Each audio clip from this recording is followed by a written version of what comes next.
So hello everyone, ਮੇਰੇ ਵੱਲੋਂ ਤੁਹਾਨੂੰ ਸਾਰਿਆਂ ਨੂੰ ਪਿਆਰ ਭਰੀ ਸਤਿ ਸ਼੍ਰੀ ਅਕਾਲ। ਤੇ ਅੱਜ ਆਪਾਂ ਲਰਨਿੰਗ ਵਰਡਸ ਦੇ ਪਲੇਟਫਾਰਮ ਤੇ ਸ਼ੁਰੂ ਕਰਨ ਜਾ ਰਹੇ ਹਾਂ ਬੋਟਨੀ ਤੇ ਜ਼ੂਲੌਜੀ ਦੀ ਪਹਿਲੀ ਜਿਹੜੀ ਆਪਣੀ ਸੀਰੀਜ਼ ਹੈ ਸਫਲਤਾ ਸੀਰੀਜ਼ ਦਾ ਲੈਕਚਰ 1 ਸੈਲ ਦਾ ਯੂਨਿਟ ਆਫ ਲਾਈਫ। ਤੇ ਆਪਣਾ ਟਾਰਗੇਟ ਹੈ ਜੀ ਇਸ ਵਾਰੀ ਕਿ ਆਪਾਂ ਕਿੰਨਾ ਸਕੋਰ ਕਰਨਾ ਹੈ। ਆਪਾਂ ਸਕੋਰ ਕਰਨਾ ਹੈ 120 ਪਲੱਸ, ਅਬ ਕੀ ਬਾਰ 120 ਪਾਰ।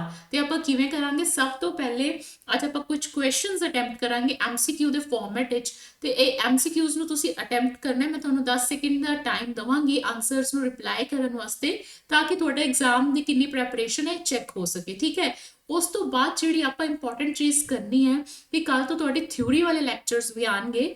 ਇੱਕ ਤਾਂ ਅੱਜ ਆ ਰਿਹਾ ਹੈ ਐਸ ਟੌਪਿਕ ਦਾ ਐਮਸੀਕਿਊ ਸੀਰੀਜ਼, ਦੂਸਰਾ ਜਿਹੜਾ ਇਹਦਾ ਪਾਰਟ ਆਏਗਾ ਮੋਸਟ ਪ੍ਰੋਬੈਬਲੀ ਵੈਡਨਸਡੇ ਨੂੰ ਆਏਗਾ। ਠੀਕ ਹੈ, ਤੇ ਇਸ ਵਾਸਤੇ ਆਪਾਂ ਹੁਣ ਸਭ ਤੋਂ ਪਹਿਲੇ ਕੀ ਕਰਨਾ ਹੈ? ਸਭ ਤੋਂ ਪਹਿਲੇ ਹੁਣ ਆਪਾਂ ਕੁਐਸਚਨ ਪ੍ਰੈਕਟਿਸ ਕਰਦੇ ਹਾਂ। So let's begin.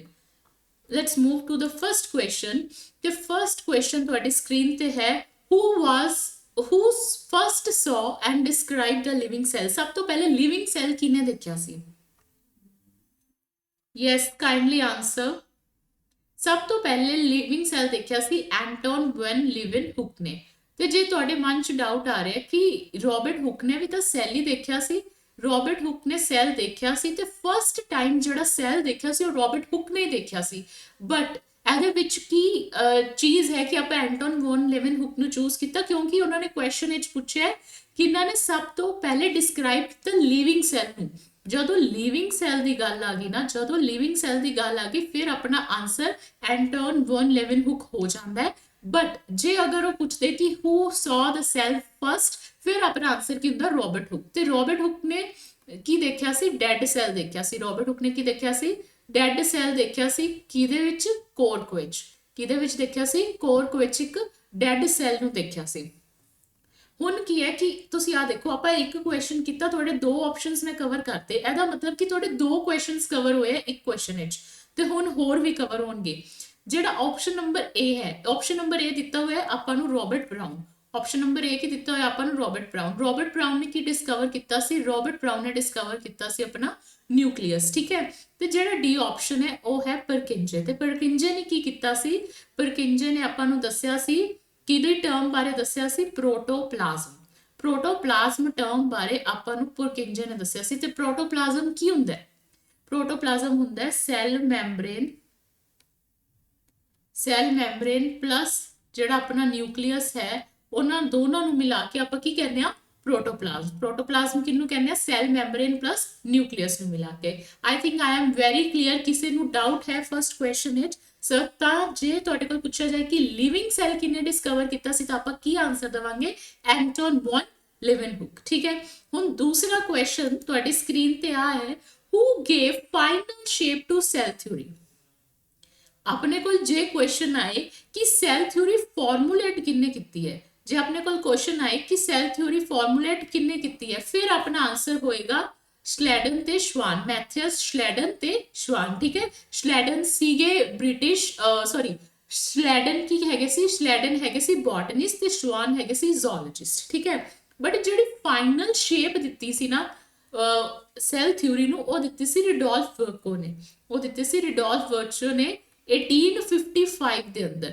ਤੇ ਇਹਨਾਂ ਨੇ ਜਿਹੜੀ ਸੈਲ ਥਿਊਰੀ ਨੂੰ ਦਿੱਤਾ ਸੀ, ਸੈਲ ਥਿਊਰੀ ਨੂੰ ਉਹਨਾਂ ਨੇ ਫਾਰਮੂਲੇਟ ਕੀਤਾ ਸੀ 1839 ਦੇ ਵਿੱਚ। ਜਿਹੜੇ ਸਕਲੈਡਨ ਸੀ ਉਹਨਾਂ ਨੇ ਐਕਸਪੈਰੀਮੈਂਟ ਕੀਤਾ ਸੀ ਪਲਾਂਟ ਸੈਲ ਦੇ ਉੱਤੇ।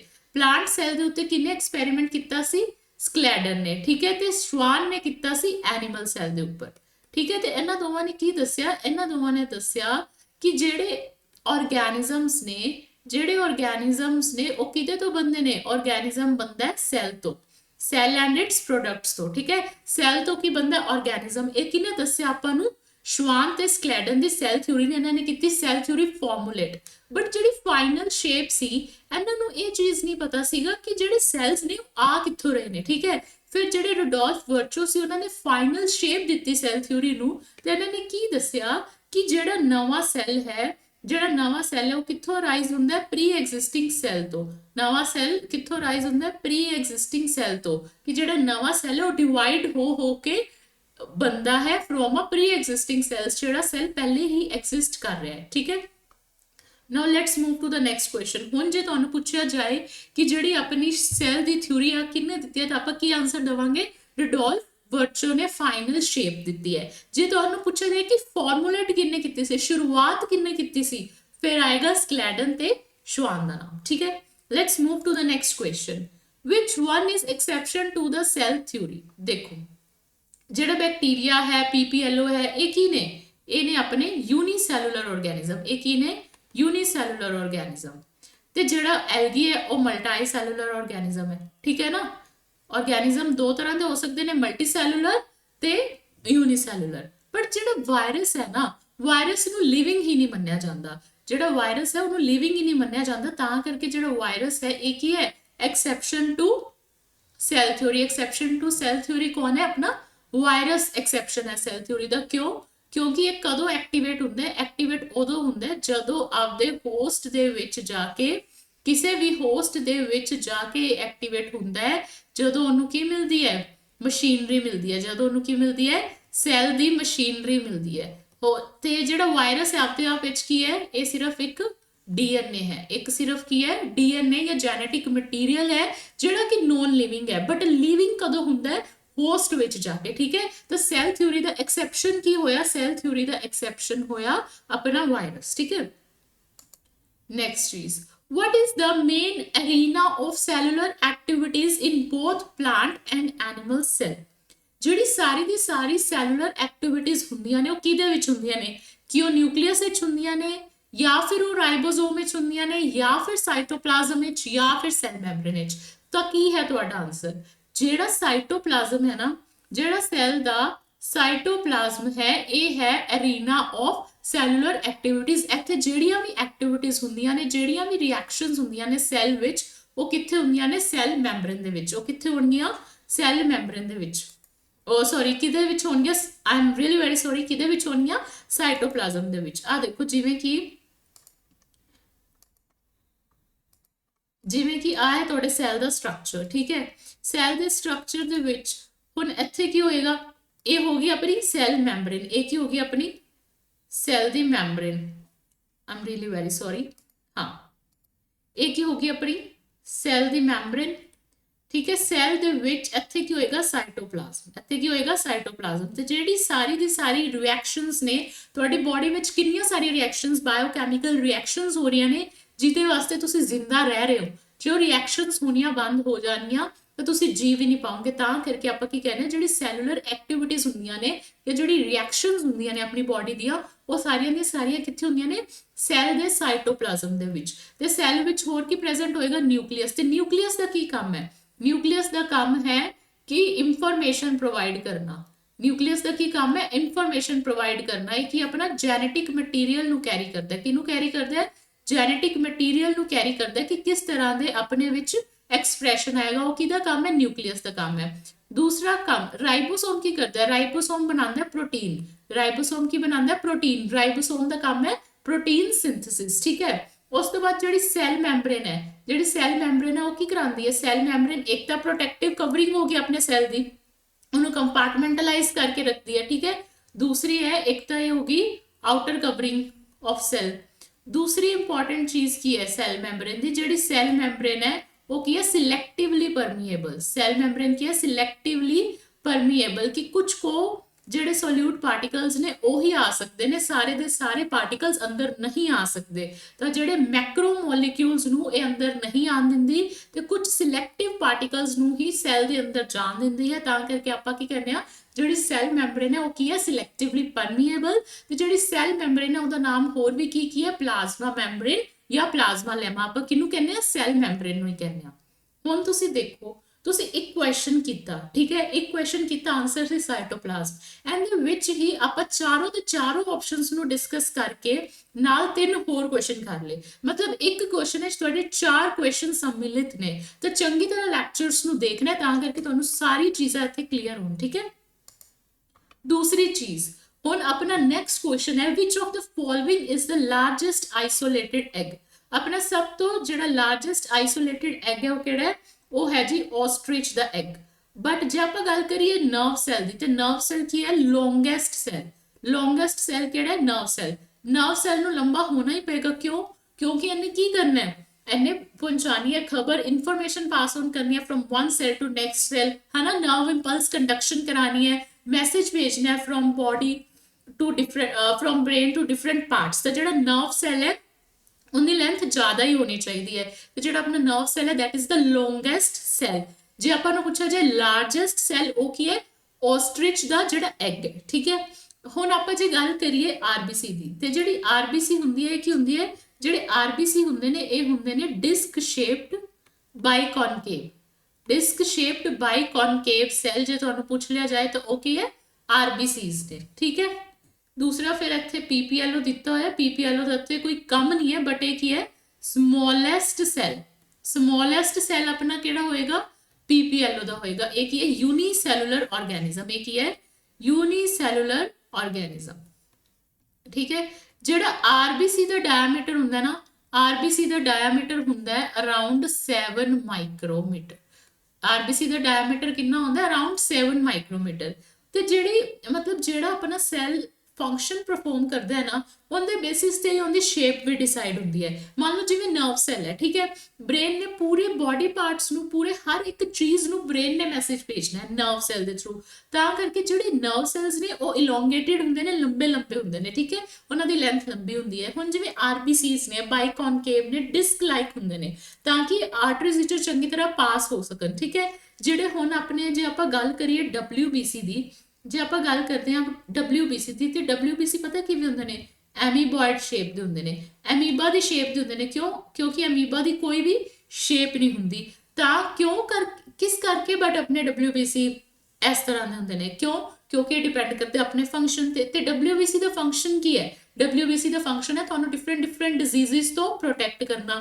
जदों कोई मान लो तुहाडी बॉडी विच कोई डिजीज़ हुई है ना, ਉਹਦੇ ਨਾਲ फाइट किन्ने करना, डब्ल्यूबीसी ने। मतलब डब्ल्यूबीसी ने जाना युद्ध विच, ਤੇ ਉਹਨੂੰ ਕਿਸੇ ਵੀ ਜਗ੍ਹਾ ਤੋਂ ਗੁਜ਼ਰਨਾ ਪੈ ਸਕਦਾ, ਬਲੱਡ ਵਿੱਚ, ਆਰਟਰੀਜ਼ ਵਿੱਚ, ਕਿਵੇਂ ਵੀ। ਤਾਂ ਕਰਕੇ ਉਹ ਆਪਣੀ ਸ਼ੇਪ ਨੂੰ ਮੋਡੀਫਾਈ ਕਰ ਸਕੇ। ਤਾਂ ਕਰਕੇ ਜਿਹੜੇ ਆਪਣੇ ਡਬਲਯੂਬੀਸੀ ਹੁੰਦੇ ਨੇ ਉਹ ਕੀ ਹੁੰਦੇ ਨੇ, ਐਮੀਬॉयड ਸ਼ੇਪ ਦੇ ਹੁੰਦੇ ਨੇ। ਕਿਸ ਤਰ੍ਹਾਂ ਦੀ ਸ਼ੇਪ ਦੇ ਹੁੰਦੇ ਨੇ, ਐਮੀਬॉयड ਸ਼ੇਪ ਦੇ ਹੁੰਦੇ ਨੇ।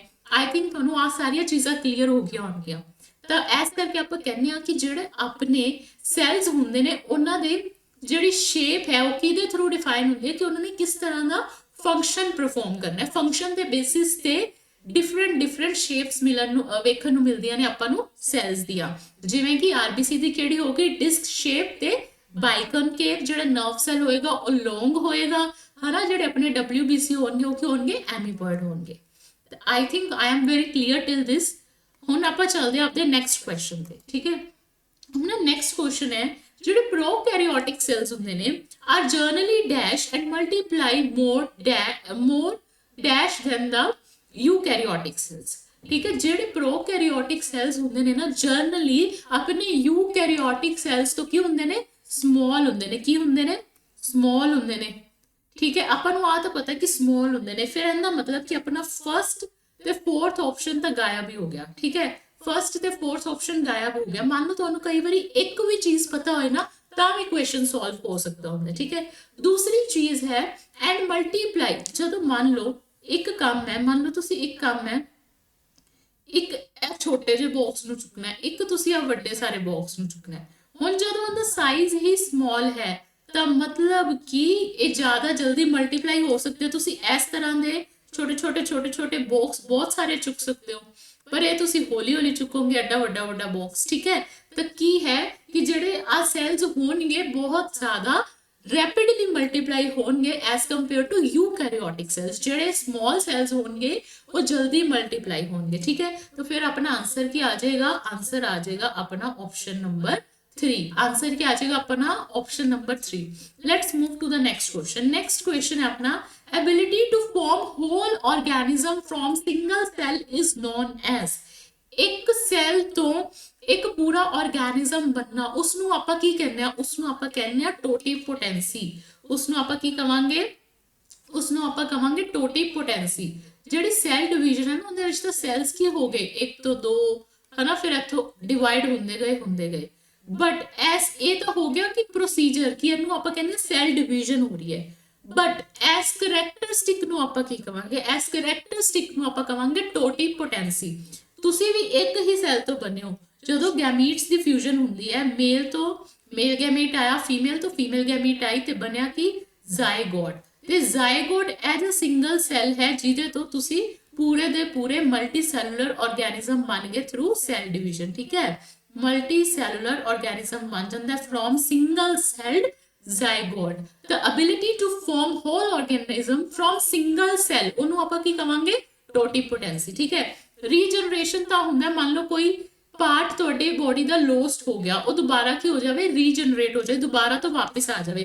ਜਿਵੇਂ ਲਿਜ਼ਰਡ ਦੀ ਜਿਹੜੀ ਪੂੰਛ ਹੁੰਦੀ ਹੈ ਨਾ ਉਹਦੇ ਵਿੱਚ ਰੀਜਨਰੇਸ਼ਨ ਦੀ ਕੈਪੇਬਿਲਿਟੀ ਹੁੰਦੀ ਹੈ। ਉਸ ਤੋਂ ਬਾਅਦ ਡਿਵੈਲਪਮੈਂਟ ਹੋਣਾ ਜਾਂ ਗਰੋਥ ਹੋਣਾ ਹਨਾ, ਇਹ ਤਾਂ ਚੀਜ਼ ਨਹੀਂ ਹੁੰਦੀ। ਤਾਂ ਜਾਂ ability to form whole organism from a single cell ਨੂੰ ਆਪਾਂ ਕੀ ਕਵਾਂਗੇ ਟੋਟੀਪੋਟੈਂਸੀ। ਕੀ ਕਵਾਂਗੇ totipotency. Let's move to the next slide.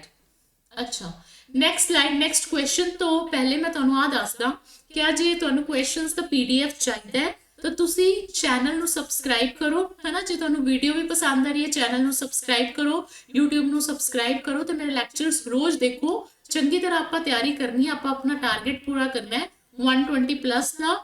ਤੇ ਇੱਥੇ ਤੁਹਾਨੂੰ ਥਿਊਰੀ ਦੇ ਲੈਕਚਰਸ ਵੀ ਮਿਲਣਗੇ ਤੇ ਐਵੇਂ ਕੁਐਸਚਨਸ ਵੀ ਮਿਲਣਗੇ। ਤੁਹਾਡੀ ਤਿਆਰੀ ਆਪਾਂ ਇੱਥੇ ਹੀ ਕਰਾ ਦੇਣੀ ਆ ਪੂਰੀ ਦੀ ਪੂਰੀ। ਠੀਕ ਹੈ, ਹੈਂਡ ਰਿਟਨ ਨੋਟਸ ਤੁਹਾਨੂੰ ਚਾਹੀਦੇ ਨੇ, ਪੀਡੀਐਫ ਚਾਹੀਦਾ ਹੈ, ਜਿਹੜਾ ਵੀ ਤੁਹਾਨੂੰ ਸਟੱਡੀ ਮਟੀਰੀਅਲ ਚਾਹੀਦਾ ਹੈ, ਸੈਸ਼ਨ ਦੇ ਲਿੰਕਸ ਤੁਹਾਨੂੰ ਸ਼ੇਅਰ ਹੋਣਗੇ ਟੈਲੀਗ੍ਰਾਮ ਚੈਨਲ ਦੇ ਵਿੱਚ। ਇਸ QR ਕੋਡ ਨੂੰ ਤੁਸੀਂ ਸਕੈਨ ਕਰ ਸਕਦੇ ਹੋ ਜਾਂ ਫਿਰ ਜਦੋਂ ਤੁਹਾਨੂੰ ਪੀਡੀਐਫ ਮਿਲੇਗਾ ਤਾਂ ਲਿੰਕ ਤੇ ਕਲਿੱਕ ਕਰ ਸਕਦੇ ਹੋ। ਠੀਕ ਹੈ, ਤਾਂ ਬੈਟਰ ਹੋਏਗਾ ਤੁਸੀਂ ਇਸ QR ਕੋਡ ਨੂੰ ਸਕੈਨ ਕਰ ਲਓ। ਠੀਕ ਹੈ, ਤੇ ਚੈਨਲ ਦਾ ਜਿਹੜਾ ਲਿੰਕ ਹੈ ਮੈਂ ਤੁਹਾਨੂੰ ਜਿਹੜਾ ਆਪਣਾ ਕਮੈਂਟ ਸੈਕਸ਼ਨ ਹੋਏਗਾ ਉਹਦੇ ਵਿੱਚ ਪ੍ਰੋਵਾਈਡ ਕਰ ਦਾਂਗੀ। ਠੀਕ ਹੈ, ਤਾਂ ਚੈਨਲ ਨੂੰ ਜ਼ਰੂਰ ਸਬਸਕ੍ਰਾਈਬ ਕਰੋ ਤੇ ਸੈਸ਼ਨ ਨੂੰ ਜ਼ਿਆਦਾ ਤੋਂ ਜ਼ਿਆਦਾ ਪਲੀਜ਼ ਸ਼ੇਅਰ ਕਰ ਦਿਆ ਕਰੋ ਤੇ ਇਸ ਸੈਸ਼ਨ ਨੂੰ ਲਾਈਕ ਵੀ ਕਰੋ। ਜਿਹੜੇ ਵੀ ਤੁਹਾਡੇ ਰਿਲੇਟਡ ਲੋਕ ਨੇ ਜੋ ਸਾਇੰਸ ਦੀ ਤਿਆਰੀ ਕਰ ਰਹੇ ਨੇ, ਮਾਸਟਰ ਕੈਡਰ ਦੀ ਤਿਆਰੀ ਕਰ ਰਹੇ ਨੇ, ਭਾਵੇਂ ਨੀਟ ਦੀ ਕਰ ਰਹੇ ਹੋ ਹਨਾ, ਉਹਨਾਂ ਦੇ ਵੀ ਕੁਐਸਚਨਸ ਦੀ ਰਿਵੀਜ਼ਨ ਹੋ ਜਾਏਗੀ। ਤਾਂ ਪਲੀਜ਼ ਤੁਸੀਂ ਇਹਨੂੰ ਜ਼ਿਆਦਾ ਤੋਂ ਜ਼ਿਆਦਾ ਸ਼ੇਅਰ ਕਰੋ ਤੇ ਚੈਨਲ ਨੂੰ ਸਬਸਕ੍ਰਾਈਬ ਕਰੋ, ਲਾਈਕ ਕਰੋ ਵੀਡੀਓ ਨੂੰ। ਠੀਕ ਹੈ, ਹੁਣ ਆਪਾਂ ਚੱਲਦੇ ਹਾਂ ਆਪਣੇ ਨੈਕਸਟ ਕੁਐਸਚਨ ਦੀ ਤਰਫ। ਜਿਹੜਾ ਨੈਕਸਟ ਕੁਐਸਚਨ ਕੀ ਹੈ, which of the pair of organelles does not contain DNA? ਕਿਹੜੇ ਇੱਕ pair of organelles ਹੈ ਜਿਹਦੇ ਵਿੱਚ ਕੀ DNA ਨਹੀਂ ਹੈ। ਠੀਕ ਹੈ, ਹੁਣ ਜਿਹੜਾ ਆਪਣਾ ਮਾਈਟੋਕੌਂਡਰੀਆ ਹੈ ਇਹਦੇ ਵਿੱਚ ਤਾਂ DNA ਹੈ ਬਟ ਲਾਈਜ਼ੋਸੋਮ ਵਿੱਚ ਨਹੀਂ ਹੁੰਦਾ। ਇਹ ਥੋੜਾ ਜਿਹਾ ਮੁਸ਼ਕਿਲ ਕੁਐਸਚਨ ਹੈ। ਜਦੋਂ ਤੁਹਾਨੂੰ ਮੈਂ ਥਿਊਰੀ ਕਰਾਵਾਂਗੀ, ਤੁਹਾਨੂੰ ਸਾਰੇ ਸਟਰਕਚਰਸ ਚੰਗੀ ਤਰ੍ਹਾਂ ਕਰਾਵਾਂਗੀ ਤਾਂ ਤੁਹਾਨੂੰ ਸਮਝ ਆ ਜਾਏਗਾ। ਠੀਕ ਹੈ, ਹੁਣ ਜਿਹੜਾ ਕਲੋਰੋਪਲਾਸਟ ਹੈ ਉਹਦੇ ਵਿੱਚ ਹੁੰਦਾ ਹੈ ਬਟ ਵੈਕਿਊਲਸ ਵਿੱਚ ਨਹੀਂ ਹੁੰਦਾ। ਬਟ ਜਿਹੜੇ ਲਾਈਜ਼ੋਸੋਮ ਨੇ ਉਹਨਾਂ ਵਿੱਚ ਵੀ ਨਹੀਂ ਹੁੰਦਾ, ਵੈਕਿਊਲਸ ਵਿੱਚ ਵੀ ਨਹੀਂ ਹੁੰਦਾ। ਨਿਊਕਲੀਅਰ ਇਨਵੈਲ ਤੇ ਮਾਈਟੋਕੌਂਡਰੀਆ ਚ ਤਾਂ ਤੁਹਾਨੂੰ DNA ਦੇਖਣ ਨੂੰ ਮਿਲਦਾ ਹੀ ਹੈ। ਮਾਈਟੋਕੌਂਡਰੀਆ ਕੀ ਹੈ ਆਪਣੀ ਸੈਮੀ ਆਟੋਨੋਮਸ ਬੋਡੀ ਕਹਿੰਦੇ ਆਪਾਂ ਮਾਈਟੋਕੌਂਡਰੀਆ ਨੂੰ। ਕਿਉਂਕਿ ਇਹਨਾਂ ਵਿੱਚ ਇਹਨਾਂ ਦਾ ਆਪਦਾ DNA ਹੁੰਦਾ। ਠੀਕ ਹੈ, ਤੇ ਮਾਈਟੋਕੌਂਡਰੀਆ ਵਾਲੇ ਤਾਂ ਆਪਸ਼ਨ ਤੁਸੀਂ ਵੇਖ ਕੇ ਛੱਡ ਦੇਣੇ। ਦੂਸਰਾ ਜਿਹੜਾ ਕਲੋਰੋਪਲਾਸਟ ਹੈ ਉਹਦੇ ਵਿੱਚ ਵੀ ਹੁੰਦਾ ਕਿ ਆਪਣਾ DNA, ਤੇ ਜਿਨ੍ਹਾਂ ਵਿੱਚ DNA ਹੁੰਦਾ ਹੈ ਜਿਵੇਂ ਕਿ ਜਿਹੜਾ ਮਾਈਟੋਕੌਂਡਰੀਆ ਹੈ, ਕਲੋਰੋਪਲਾਸਟ ਹੈ, ਨਿਊਕਲੀਅਸ ਹੈ, ਇਹਨਾਂ ਵਿੱਚ ਆਪਣਾ ਕੀ ਹੈ DNA ਹੈ। ਤੇ ਜਦੋਂ DNA ਹੈ ਤਾਂ ਆਪਾਂ ਉਹਨਾਂ ਨੂੰ ਕੀ ਕਵਾਂਗੇ ਸੈਮੀ ਆਟੋਨੋਮਸ ਬੋਡੀ। ਕੀ ਕਵਾਂਗੇ ਸੈਮੀ ਆਟੋਨੋਮਸ ਆਰਗੇਨੇਲਿਸ ਜਾਂ ਬੋਡੀ। ਠੀਕ ਹੈ, ਤੇ ਹੁਣ ਜਿਹੜਾ ਆਪਣਾ ਆਪਸ਼ਨ ਹੈ, ਜਿਹੜਾ ਆਪਣਾ ਕਰੈਕਟ ਆਨਸਰ ਹੈ ਉਹ ਕੀ ਹੈ ਲਾਈਜ਼ੋਸੋਮ ਤੇ ਵੈਕਿਊਲ। ਕਰੈਕਟ ਆਨਸਰ ਕਿਹੜਾ ਹੈ ਲਾਈਜ਼ੋਸੋਮ ਤੇ vacuoles. which pair of organelles do not contain DNA ਪੁੱਛਿਆ ਆਪਣੇ ਤੋਂ। ਠੀਕ ਹੈ, ਥੋੜਾ ਜਿਹਾ ਔਖਾ ਕੁਐਸਚਨ ਸੀ ਬਟ ਜੇ ਤੁਸੀਂ ਚੈਪਟਰ ਨੂੰ ਚੰਗੀ ਤਰ੍ਹਾਂ ਪੜੋਗੇ ਤਾਂ ਤੁਹਾਨੂੰ ਆ ਕੁਐਸਚਨ ਵੀ ਸੌਖਾ ਲੱਗੇਗਾ। ਠੀਕ ਹੈ, ਤਾਂ ਥਿਊਰੀ ਦੇ ਲੈਕਚਰਸ ਵੀ ਆਣਗੇ, ਉਹਨਾਂ ਨੂੰ ਵੇਖ ਕੇ ਆਪਾਂ ਚੰਗੀ ਤਰ੍ਹਾਂ ਸਮਝਾਂਗੇ। ਠੀਕ ਹੈ, ਨੈਕਸਟ ਕੁਐਸਚਨ ਹੈ major site for synthesis of lipids. Lipids mainly ਕਿੱਥੇ ਤੋਂ ਥਰੂ ਬਣਦੀਆਂ ਨੇ। ਠੀਕ ਹੈ, ਜਿਹੜੀ ਲਿਪਿਡਸ ਨੇ ਮੇਨਲੀ ਆਪਾਂ ਨੂੰ ਕਿੰਦੇ ਤੋਂ ਥਰੂ ਵੇਖਣ ਨੂੰ ਮਿਲਦੀਆਂ ਨੇ। ਲਿਪਿਡਸ ਮਿਲਦੇ ਨੇ ਸਮੂਥ ਐਂਡੋਪਲਾਜ਼ਮਿਕ ਰੈਟੀਕੂਲਮ ਤੋਂ। ਕਿੱਥੋਂ ਮਿਲਦੇ ਨੇ ਲਿਪਿਡਸ ਦੀ ਫਾਰਮੇਸ਼ਨ ਦਾ ਕੰਮ, ਲਿਪਿਡ ਸਿੰਥੇਸਿਸ ਦਾ ਕੰਮ ਕਿੰਦਾ ਹੈ ਸਮੂਥ ਐਂਡੋਪਲਾਜ਼ਮਿਕ ਰੈਟੀਕੂਲਮ ਦਾ। ਤੇ ਜੇ ਪ੍ਰੋਟੀਨ ਦੀ ਗੱਲ ਕਰੀਏ ਤਾਂ ਰਫ ਐਂਡੋਪਲਾਜ਼ਮਿਕ ਰੈਟੀਕੂਲਮ ਤੇ ਰਾਈਬੋਸੋਮ ਹੁੰਦੇ ਨੇ ਤੇ ਉਹ ਕੀ ਬਣਾਉਂਦੇ ਨੇ ਪ੍ਰੋਟੀਨਸ ਬਣਾਉਂਦੇ ਨੇ। ਉਹ ਕੀ ਬਣਾਉਂਦੇ ਨੇ ਪ੍ਰੋਟੀਨਸ ਬਣਾਉਂਦੇ ਨੇ। ਠੀਕ ਹੈ, so I think I am very clear ਕਿ major site of synthesis of lipids ਕਿਹੜੀ ਹੈ ਆਪਣੀ smooth endoplasmic reticulum. Let's move to the next question. Cell membrane was discovered by. ਜਦੋਂ ਮੈਂ ਤੁਹਾਨੂੰ ਇਹ ਦੱਸਿਆ ਸੀ ਕਿ ਜਿਹੜੀ ਸੈੱਲ ਥਿਊਰੀ ਸੀ ਉਹ ਦੋ ਜਿਹਨਾਂ ਨੇ ਫਾਰਮੂਲੇਟ ਕੀਤੀ, ਸਕਲੈਡਨ ਨੇ ਤੇ ਸ਼ਵਾਨ ਨੇ। ਠੀਕ ਹੈ, ਮੈਂ ਤੁਹਾਨੂੰ ਕਿਹਾ ਕਿ ਇਹ ਕੀ ਸੀ ਬੋਟਨਿਸਟ ਸੀ। ਤੇ ਇਹ ਕਿਸੇ zoologist ਸੀ। ਮੈਨੂੰ ਤੁਹਾਨੂੰ ਦੱਸਣ ਦਾ ਕੁਝ ਮਤਲਬ ਹੈ ਜਦੋਂ ਮੈਂ ਤੁਹਾਨੂੰ ਕੋਈ ਚੀਜ਼ ਦੱਸ ਰਹੀ ਹਾਂ। ਜਿਹੜੇ ਬੋਟਨਿਸਟ ਸੀ ਇਹਨਾਂ ਨੇ ਕੀ ਕੀਤਾ, ਇਹਨਾਂ ਨੇ ਸਟੱਡੀ ਕੀਤਾ ਪਲਾਂਟ ਸੈਲ, ਠੀਕ ਹੈ। ਤੇ ਇਹਨਾਂ ਨੇ ਦੇਖਿਆ ਕਿ ਬਾਹਰ ਇੱਕ ਟਫ ਲੇਅਰ ਹੈਗੀ ਹੈ ਜਿੰਦੇ ਵਿੱਚ ਕੀ ਮਤਲਬ ਜਿਹੜੇ ਸੈਲਸ ਨੇ ਉਹ ਹੈਗੇ ਨੇ, ਠੀਕ ਹੈ, ਸੈਲਸ ਹੈਗੇ ਨੇ। ਤੇ ਸੈਲਸ ਤੋਂ ਅੱਗੇ ਕੀ ਹੁੰਦਾ ਹੈ, ਹੋਰ ਸੈਲਸ ਬਣਦੇ ਨੇ। ਇਹਨਾਂ ਨੇ ਸਭ ਤੋਂ ਪਹਿਲੇ ਵੇਖਿਆ ਕਿ ਇੱਕ ਡੀਲਿਮਿਟਿੰਗ ਸਟਰਕਚਰ ਹੈ, ਉਹ ਡੀਲਿਮਿਟਿੰਗ ਸਟਰਕਚਰ ਕਿਹੜਾ ਹੈ, ਆਪਣਾ ਸੈਲ ਵਾਲ। ਇਹਨਾਂ ਨੇ ਉਹਦੇ ਰਿਡੋਲਫ ਵਰਚੋ ਨੇ ਦੱਸਿਆ ਸੀ ਕਿ ਇੱਕ ਸੈਲ ਤੋਂ ਦੂਜੇ ਸੈਲ ਬਣਦੇ ਨੇ, ਪਰ ਇਹਨਾਂ ਨੇ ਦੱਸਿਆ ਕਿ ਇੱਕ ਸੈਲ ਵਰਗੀ ਚੀਜ਼ ਹੈ। ਜਦੋਂ ਇਹਨਾਂ ਨੇ ਦੇਖਿਆ ਤੇ ਫਿਰ ਉਸ ਤੋਂ ਬਾਅਦ ਇਹਨਾਂ ਨੇ ਦੇਖਿਆ ਕਿ ਬਾਹਰ ਇੱਕ ਕੰਪਾਰਟਮੈਂਟ ਹੈਗਾ, ਠੀਕ ਹੈ। ਉਸ ਕੰਪਾਰਟਮੈਂਟ ਜਿਹੜਾ ਉਹਨਾਂ ਨੇ ਵੇਖਿਆ ਉਹ ਐਕਚੁਅਲ ਚ ਕੀ ਸੀ, ਜਿਹੜਾ ਸ਼ਲੇਡਨ ਨੇ ਸਭ ਤੋਂ ਪਹਿਲੇ ਵੇਖਿਆ ਸੀ ਉਹ ਐਕਚੁਅਲ ਚ ਸੀਗੀ ਸੈਲ ਵਾਲ, ਠੀਕ ਹੈ। ਬਟ ਜਿਹੜਾ ਸ਼ਵਾਨ ਨੇ ਦੇਖਿਆ, ਸ਼ਵਾਨ ਨੇ ਸਭ ਤੋਂ ਪਹਿਲੇ ਦੇਖਿਆ ਆਪਣਾ ਇੱਕ ਐਨੀਮਲ ਸੈਲ। ਸ਼ਵਾਨ ਨੇ ਲਿੱਤਾ ਸਭ ਤੋਂ ਪਹਿਲੇ ਐਨੀਮਲ ਸੈਲ। ਜਦੋਂ ਸ਼ਵਾਨ ਨੇ ਐਨੀਮਲ ਸੈਲ ਲਿੱਤਾ ਤਾਂ ਉਹਨਾਂ ਨੇ ਕੀ ਦੇਖਿਆ, ਉਹਨਾਂ ਨੇ ਦੇਖਿਆ ਕਿ ਇੱਥੇ ਉੱਤੇ ਇੱਕ ਪਤਲਾ ਜਿਹਾ ਸਟਰਕਚਰ ਹੈਗਾ ਜਿਹੜੀ ਕੀ ਹੈ, ਮੈਂਬਰੇਨ ਹੈ, ਜਿਹੜੀ ਕੀ ਹੈ, ਮੈਂਬਰੇਨ ਹੈ। ਤਾਂ ਇਹਨਾਂ ਨੇ ਸਭ ਤੋਂ ਪਹਿਲੇ ਕੀ ਦੇਖੀ ਸੀ, ਸੈਲ ਮੈਂਬਰੇਨ ਦੇਖੀ ਸੀ। ਫਿਰ ਉਸ ਤੋਂ ਬਾਅਦ ਇਹਨਾਂ ਨੂੰ ਹੋਇਆ ਕਿ ਆਪਾਂ ਚੈੱਕ ਕਰਨੇ ਆ ਕਿ ਪਲਾਂਟ ਸੈਲ ਵਿੱਚ ਵੀ ਐਵੇਂ ਆ, ਕਿਉਂਕਿ ਜਦੋਂ ਸ਼ਲੇਡਰ ਨੇ ਦੇਖਿਆ ਤਾਂ ਉਹਨਾਂ ਨੂੰ ਨਹੀਂ ਪਤਾ ਸੀ ਕਿ ਇਹ ਜਿਹੜੀ ਚੀਜ਼ ਹੈ, ਬਸ ਉਹਨਾਂ ਨੇ ਆਊਟਰ ਕਵਰਿੰਗ ਨਾਮ ਦੇਤਾ। ਬਟ ਫਿਰ ਜਿਹੜੇ ਸ਼ਵਾਨ ਸੀ ਉਹਨਾਂ ਨੇ ਸੋਚਿਆ ਕਿ ਆਪਾਂ ਕੰਪੈਰੀਜ਼ਨ ਕਰਦੇ ਆ। ਫਿਰ ਜਿਹੜੇ ਸ਼ਵਾਨ ਸੀ ਉਹਨਾਂ ਨੇ ਪਲਾਂਟ ਸੈਲ ਦੀ ਵੀ ਸਟੱਡੀ ਕੀਤੀ, ਉਹਨਾਂ ਨੇ ਪਲਾਂਟ ਸੈਲ ਨੂੰ ਵੀ ਦੇਖਿਆ, ਠੀਕ ਹੈ। ਫਿਰ ਜਦੋਂ ਉਹਨਾਂ ਨੇ ਪਲਾਂਟ ਸੈਲ ਨੂੰ ਦੇਖਿਆ, ਉਹਨਾਂ ਨੇ ਦੇਖਿਆ ਕਿ ਜਿਹੜੇ ਐਨੀਮਲ ਸੈਲ ਦੀ ਸੈਲ ਬਾਉਂਡਰੀ ਸੀ ਉਹਦੇ ਵਿੱਚ ਤਾਂ ਇੱਕ ਹੀ ਥਿਨ ਜਿਹੀ ਲੇਅਰ ਸੀ। ਬਟ ਜਦੋਂ ਉਹਨਾਂ ਨੇ ਪਲਾਂਟ ਸੈਲ ਵੇਖਿਆ, ਉਹਨਾਂ ਨੇ ਦੇਖਿਆ ਕਿ ਜਿਹੜੇ ਸੈਲ ਮੈਂਬਰੇਨ ਹੈ ਉਸ ਤੋਂ ਬਾਹਰ ਵੀ ਇੱਕ ਸਟਰਕਚਰ ਪ੍ਰੈਜ਼ੈਂਟ ਹੈ ਜਿਹੜਾ ਕਿ ਕਿਹਦਾ ਸੀ, ਸੈਲ ਵਾਲ ਦਾ ਸੀ, ਠੀਕ ਹੈ। ਤਾਂ ਫਿਰ ਐਕਚੁਅਲ ਵਿੱਚ ਜਿਹੜੀ ਆਪਾਂ ਨੂੰ ਚੀਜ਼ ਦੱਸੀ ਕਿ ਸੈਲ ਵਾਲ ਤੇ ਸੈਲ ਮੈਂਬਰੇਨ ਦੋ ਚੀਜ਼ਾਂ ਪ੍ਰੈਜ਼ੈਂਟ ਨੇ, ਜਾਂ ਆਪਣੇ ਕੋਲ ਇਹ ਪੁੱਛ ਲਿਆ ਜਾਵੇ ਕਿ ਪਲਾਂਟ ਸੈਲ ਤੇ ਐਨੀਮਲ ਸੈਲ ਦੀ ਸਟੱਡੀ, ਜਿਹੜੇ ਦੋਵਾਂ ਚੀਜ਼ਾਂ ਦੀ ਸਟੱਡੀ ਕਿਹਨੇ ਕੀਤੀ ਸੀ, ਜਾਂ ਫਿਰ ਸੈਲ ਵਾਲ ਤੇ ਸੈਲ ਮੈਂਬਰੇਨ ਵਿੱਚ ਡਿਫਰੈਂਟ ਕਿਹਨੇ ਦੱਸਿਆ, ਜਾਂ ਫਿਰ ਇਹ ਕਿਹਨੇ ਦੱਸਿਆ ਕਿ ਜਿਨ੍ਹਾਂ ਦੀ ਸੈਲ ਵਾਲ ਹੁੰਦੀ ਹੈ ਉਹ ਪਲਾਂਟ ਹੁੰਦੇ ਨੇ ਤੇ ਜਿਨ੍ਹਾਂ ਦੀ ਸੈਲ ਵਾਲ ਨਹੀਂ ਹੁੰਦੀ ਉਹ ਐਨੀਮਲ ਹੁੰਦੇ ਨੇ, ਠੀਕ ਹੈ। ਇਸ ਬੇਸਿਸ ਤੇ ਵੀ ਡਿਵੀਜ਼ਨ ਆਇਆ ਸੀ। ਤਾਂ ਇਹ ਸਾਰੀ ਚੀਜ਼ਾਂ ਆਪਾਂ ਨੂੰ ਦੱਸਿਆ ਸ਼ਵਾਨ ਨੇ। ਤਾਂ ਸੈਲ ਮੈਂਬਰੇਨ ਵੀ ਕਿੰਨੇ ਡਿਸਕਵਰ ਕੀਤੀ, ਸੈਲ ਮੈਂਬਰੇਨ ਵੀ ਡਿਸਕਵਰ ਕੀਤੀ ਸ਼ਵਾਨ ਨੇ, ਠੀਕ ਹੈ। ਸਕਲੈਡਨ ਨੇ ਕੀ ਕੀਤਾ ਸੀ, ਸਕਲੈਡਨ ਨੇ ਜਸਟ ਪਲਾਂਟ ਸੈਲ ਦੀ ਸਟੱਡੀ ਕੀਤੀ ਸੀ। ਫਿਰ ਇਹਨਾਂ ਦੋਵਾਂ ਨੇ ਫਾਰਮੂਲੇਸ਼ਨ ਦਿੱਤੀ ਕਿ ਜਿਹੜਾ ਇੱਕ ਆਰਗੈਨਿਜ਼ਮ ਹੈ ਨਾ ਉਹ ਸੈਲਸ ਤੋਂ ਮਿਲ ਕੇ ਬਣਦਾ ਹੈ। ਬਟ ਇਹਨਾਂ ਨੇ ਸਿਰਫ ਆਈ ਥਿਊਰੀ ਦਿੱਤੀ ਕਿ ਸੈਲਸ ਐਂਡ ਸੈਲਸ ਦੇ ਆਰਗੈਨਿਜ਼ਮ ਤੋਂ sorry I am really very sorry, cell ਤੇ ਸੈਲ ਦੇ ਜਿਹੜੇ ਪ੍ਰੋਡਕਟਸ ਨੇ ਉਹਨਾਂ ਤੋਂ ਮਿਲ ਕੇ ਬਣਦਾ ਇੱਕ ਆਰਗੈਨਿਜ਼ਮ, ਠੀਕ ਹੈ। ਤਾਂ ਫਿਰ ਦੂਸਰੀ ਜਿਹੜੀ ਆਪਣੀ ਚੀਜ਼ ਹੈ, ਜਦੋਂ ਉਹਨਾਂ ਨੇ ਆ ਚੀਜ਼ ਦੱਸਤੀ ਉਸ ਤੋਂ ਬਾਅਦ ਆਏ ਰਿਡੋਲਫ ਵਰਚੋ, ਜਿਨ੍ਹਾਂ ਨੇ ਕੀ ਦਿੱਤੀ, ਫਾਈਨਲ ਸ਼ੇਪ ਦਿੱਤੀ ਸੈਲ ਥਿਊਰੀ ਨੂੰ, ਠੀਕ ਹੈ। ਤੇ ਰਿਡੋਲਫ ਵਰਚੋ ਨੇ ਕੀ ਕਿਹਾ ਕਿ ਜਿਹੜੇ ਨਵੇਂ ਸੈਲਸ ਨੇ ਉਹ ਕਿੱਥੋਂ ਬਣਦੇ ਨੇ, from pre-existing cells। the new cells arise from pre-existing cells। ਇਹ ਚੀਜ਼ ਆਪਾਂ ਨੂੰ ਦਿੱਤੀ ਰਿਡੋਲਫ ਵਰਚੋ ਨੇ ਤੇ ਫਿਰ ਆਪਣੀ ਜਿਹੜੀ ਹੈ ਥਿਊਰੀ ਉਹ ਕੰਪਲੀਟ ਹੋਈ, ਠੀਕ ਹੈ। ਹੁਣ ਇਸ ਕੁਐਸਚਨ ਦਾ ਕੀ ਆਨਸਰ ਹੈ, ਇਸ ਕੁਐਸਚਨ ਦਾ ਆਨਸਰ ਹੈ ਸ਼ਵਾਨ। ਸੈਲ ਮੈਂਬਰੇਨ ਕਿੰਨੇ ਡਿਸਕਵਰ ਕੀਤੀ ਸੀ, ਆਪਾਂ ਕੀ ਦੱਸਾਂਗੇ, ਸ਼ਵਾਨ ਨੇ। ਜੇ ਆ ਪੁੱਛ ਲੈਣ ਕਿ ਸੈਲ ਮੈਂਬਰੇਨ ਕਿੰਨੀ ਡਿਸਕਵਰ ਕੀਤੀ ਸੀ, ਫਿਰ ਆਪਾਂ ਇਹ ਕਹਾਂਗੇ ਕਿ ਸਕਲੈਡਨ ਨੇ ਡਿਸਕਵਰ ਕੀਤੀ ਸੀ। ਬਟ ਜੇ ਆਪਣੇ ਤੋਂ ਆ ਪੁੱਛ ਲੈਣ ਕਿ ਡਿਫਰੈਂਸ਼ੀਏਟ ਕਿੰਨੇ ਕੀਤਾ ਸੀ ਸੈਲ ਮੈਂਬਰੇਨ ਤੇ ਸੈਲ ਵਾਲ ਵਿੱਚ, ਜੇ ਆਪਾਂ ਕਹੀਏ ਨਾ ਸਕਲੈਡਨ ਨੇ ਸਭ ਤੋਂ ਪਹਿਲੀ ਵਾਰੀ ਕੀ ਦੇਖਿਆ, ਸੈਲ ਵਾਲ ਦੇਖੀ। ਬਟ ਜਿਹੜੇ ਸ਼ਵਾਨ ਨੇ ਉਹਨਾਂ ਨੇ ਕੀ ਕੀਤਾ, ਐਨੀਮਲ ਸੈਲ ਤੇ ਪਲਾਂਟ ਸੈਲ ਨੂੰ ਡਿਫਰੈਂਸ਼ੀਏਟ ਕੀਤਾ on the basis of presence or absence of cell wall. I think I am very clear. ਜੇ ਤੁਹਾਨੂੰ ਕੋਈ ਵੀ ਡਾਊਟ ਹੋਏ ਤਾਂ ਪਲੀਜ਼ ਕਮੈਂਟ ਸੈਕਸ਼ਨ ਵਿੱਚ ਪੁੱਛ ਲੈਣਾ, ਠੀਕ ਹੈ। Let's move to the next question. Cell that continue to live without nucleus।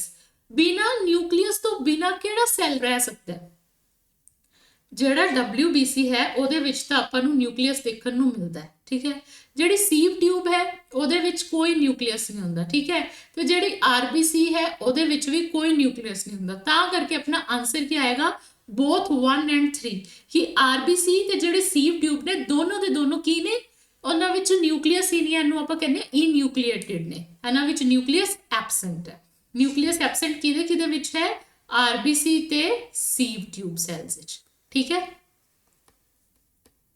I think I am very clear. ਹੁਣ ਆਪਾਂ ਨੈਕਸਟ ਕੁਐਸਚਨ ਵੱਲ ਚੱਲਦੇ ਹਾਂ। ਆਪਣਾ ਨੈਕਸਟ ਕੁਐਸਚਨ ਹੈ zygote is dash type of cell. Zygote किस तरह का सेल है? Differentiated, undifferentiated, dedifferentiated. दसो ये क्वेश्चन मैं ਤੁਹਾਨੂੰ कमेंट सैक्शन ਵਿੱਚ ਤੁਸੀਂ ਮੈਨੂੰ ਇਸ क्वेश्चन ਦਾ ਆਨਸਰ ਕਰਨਾ ਹੈ। ਇਹ क्वेश्चन मैं ਤੁਹਾਡੇ ਵਾਸਤੇ ਛੱਡ ਦਿੱਤਾ ਹੋਇਆ ਹੈ, ਇਹਨੂੰ ਤੁਸੀਂ ਬਸ ਪਰ ਮੈਂ ਤੁਹਾਨੂੰ ਟਰਮਸ ਸਮਝਾ ਦਿੰਨੀ ਆ। डिफरेंशिएटेड ਕਿਹੜੀ ਹੈ, अनडिफरेंशिएटेड ਸੈੱਲ ਕਿਹੜੇ ਨੇ ਤੇ डी डिफरेंशिएटेड ਸੈੱਲਸ ਕਿਹੜੇ ਨੇ। ਹੁਣ ਜਿਹੜੇ डिफरेंशिएटेड ਸੈੱਲਸ ਨੇ मतलब ਇਹ ਕੀ ਕਰਦੇ ਨੇ, ਡਿਵਾਈਡ ਕਰਦੇ ਨੇ।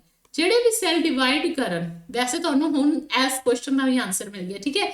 ਜਿਹੜੇ ਵੀ ਸੈੱਲ ਡਿਵਾਈਡ ਕਰਨ ਉਹ ਕੀ ਕਰ ਸਕਦੇ ਨੇ, ਉਹਨੂੰ ਆਪਾਂ ਕੀ ਕਵਾਂਗੇ, ਡਿਫਰੈਂਸ਼ੀਏਟਿਡ ਸੈੱਲ। ਜਿਹੜੇ ਅਨਡਿਫਰੈਂਸ਼ੀਏਟਿਡ ਸੈੱਲਸ ਨੇ, ਜਿਹੜੇ ਕਿ ਡਿਵਾਈਡ ਨਹੀਂ ਕਰਦੇ, ਠੀਕ ਹੈ, ਡਸ ਨਾਟ ਡਿਵਾਈਡ, ਪਰ ਕੁਛ ਨਾ ਕੁਛ ਕੀ ਕਰਦੇ ਨੇ, ਸਪੈਸੀਫਿਕ ਫੰਕਸ਼ਨ ਪਰਫਾਰਮ ਕਰਦੇ ਨੇ।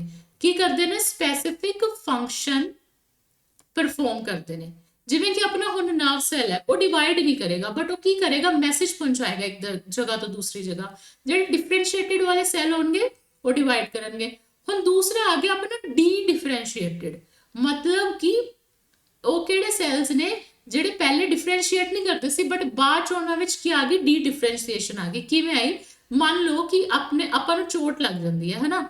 ਜਦੋਂ ਆਪਾਂ ਨੂੰ ਚੋਟ ਲੱਗ ਗਈ ਤੇ ਆਪਣੇ ਜਿਹੜੀ ਸਕਿਨ ਦੇ ਸੈਲਸ ਨੇ, ਆਪਾਂ ਨੂੰ ਕੀ ਹੋਏਗਾ ਕਿ ਉਹ ਕੀ ਕਰ ਜਾਣ, ਰੀਜਨਰੇਟ ਕਰ ਜਾਣ। ਤਾਂ ਜਦੋਂ ਰੀਜਨਰੇਸ਼ਨ ਆਫ ਲੋਸਟ ਸੈਲਸ ਕਰਨੀ ਹੋਵੇ, ਕੀ ਕਰਨੀ ਹੋਵੇ, ਰੀਜਨਰੇਸ਼ਨ ਆਫ ਲੋਸਟ ਸੈਲਸ ਕਰਨੀ ਹੋਵੇ, ਉਦੋਂ ਕੀ ਹੁੰਦਾ ਆਪਣੀ ਡੀ ਡਿਫਰੈਂਸ਼ੀਏਸ਼ਨ। ਉਹਨੂੰ ਕੀ ਕਹਿੰਦੇ ਆਪਾਂ, ਡੀ ਡਿਫਰੈਂਸ਼ੀਏਸ਼ਨ। ਤੇ ਜਿਹੜੇ ਸੈਲਸ ਆ ਚੀਜ਼ ਕਰਦੇ ਨੇ ਉਹਨਾਂ ਨੂੰ ਆਪਾਂ ਕੀ ਕਵਾਂਗੇ, ਡੀ ਡਿਫਰੈਂਸ਼ੀਏਟਿਡ ਸੈਲਸ, ਠੀਕ ਹੈ। ਡਿਫਰੈਂਸ਼ੀਏਟਿਡ ਸੈਲਸ ਕਿਹੜੇ ਹੋ ਗਏ, ਜਿਹੜੇ ਕਿ ਡਿਵਾਈਡ ਕਰ ਸਕਦੇ ਨੇ, ਤੇ ਅਨਡਿਫਰੈਂਸ਼ੀਏਟਿਡ ਸੈਲ ਕਿਹੜੇ ਹੋ ਗਏ, ਜਿਹੜੇ ਕਿ ਕੁਛ ਨਾ ਕੁਛ ਸਪੈਸੀਫਿਕ ਫੰਕਸ਼ਨ ਪਰਫਾਰਮ ਕਰਦੇ ਨੇ, ਬਟ ਉਹ ਡਿਵਾਈਡ ਨਹੀਂ ਕਰਦੇ, ਠੀਕ ਹੈ।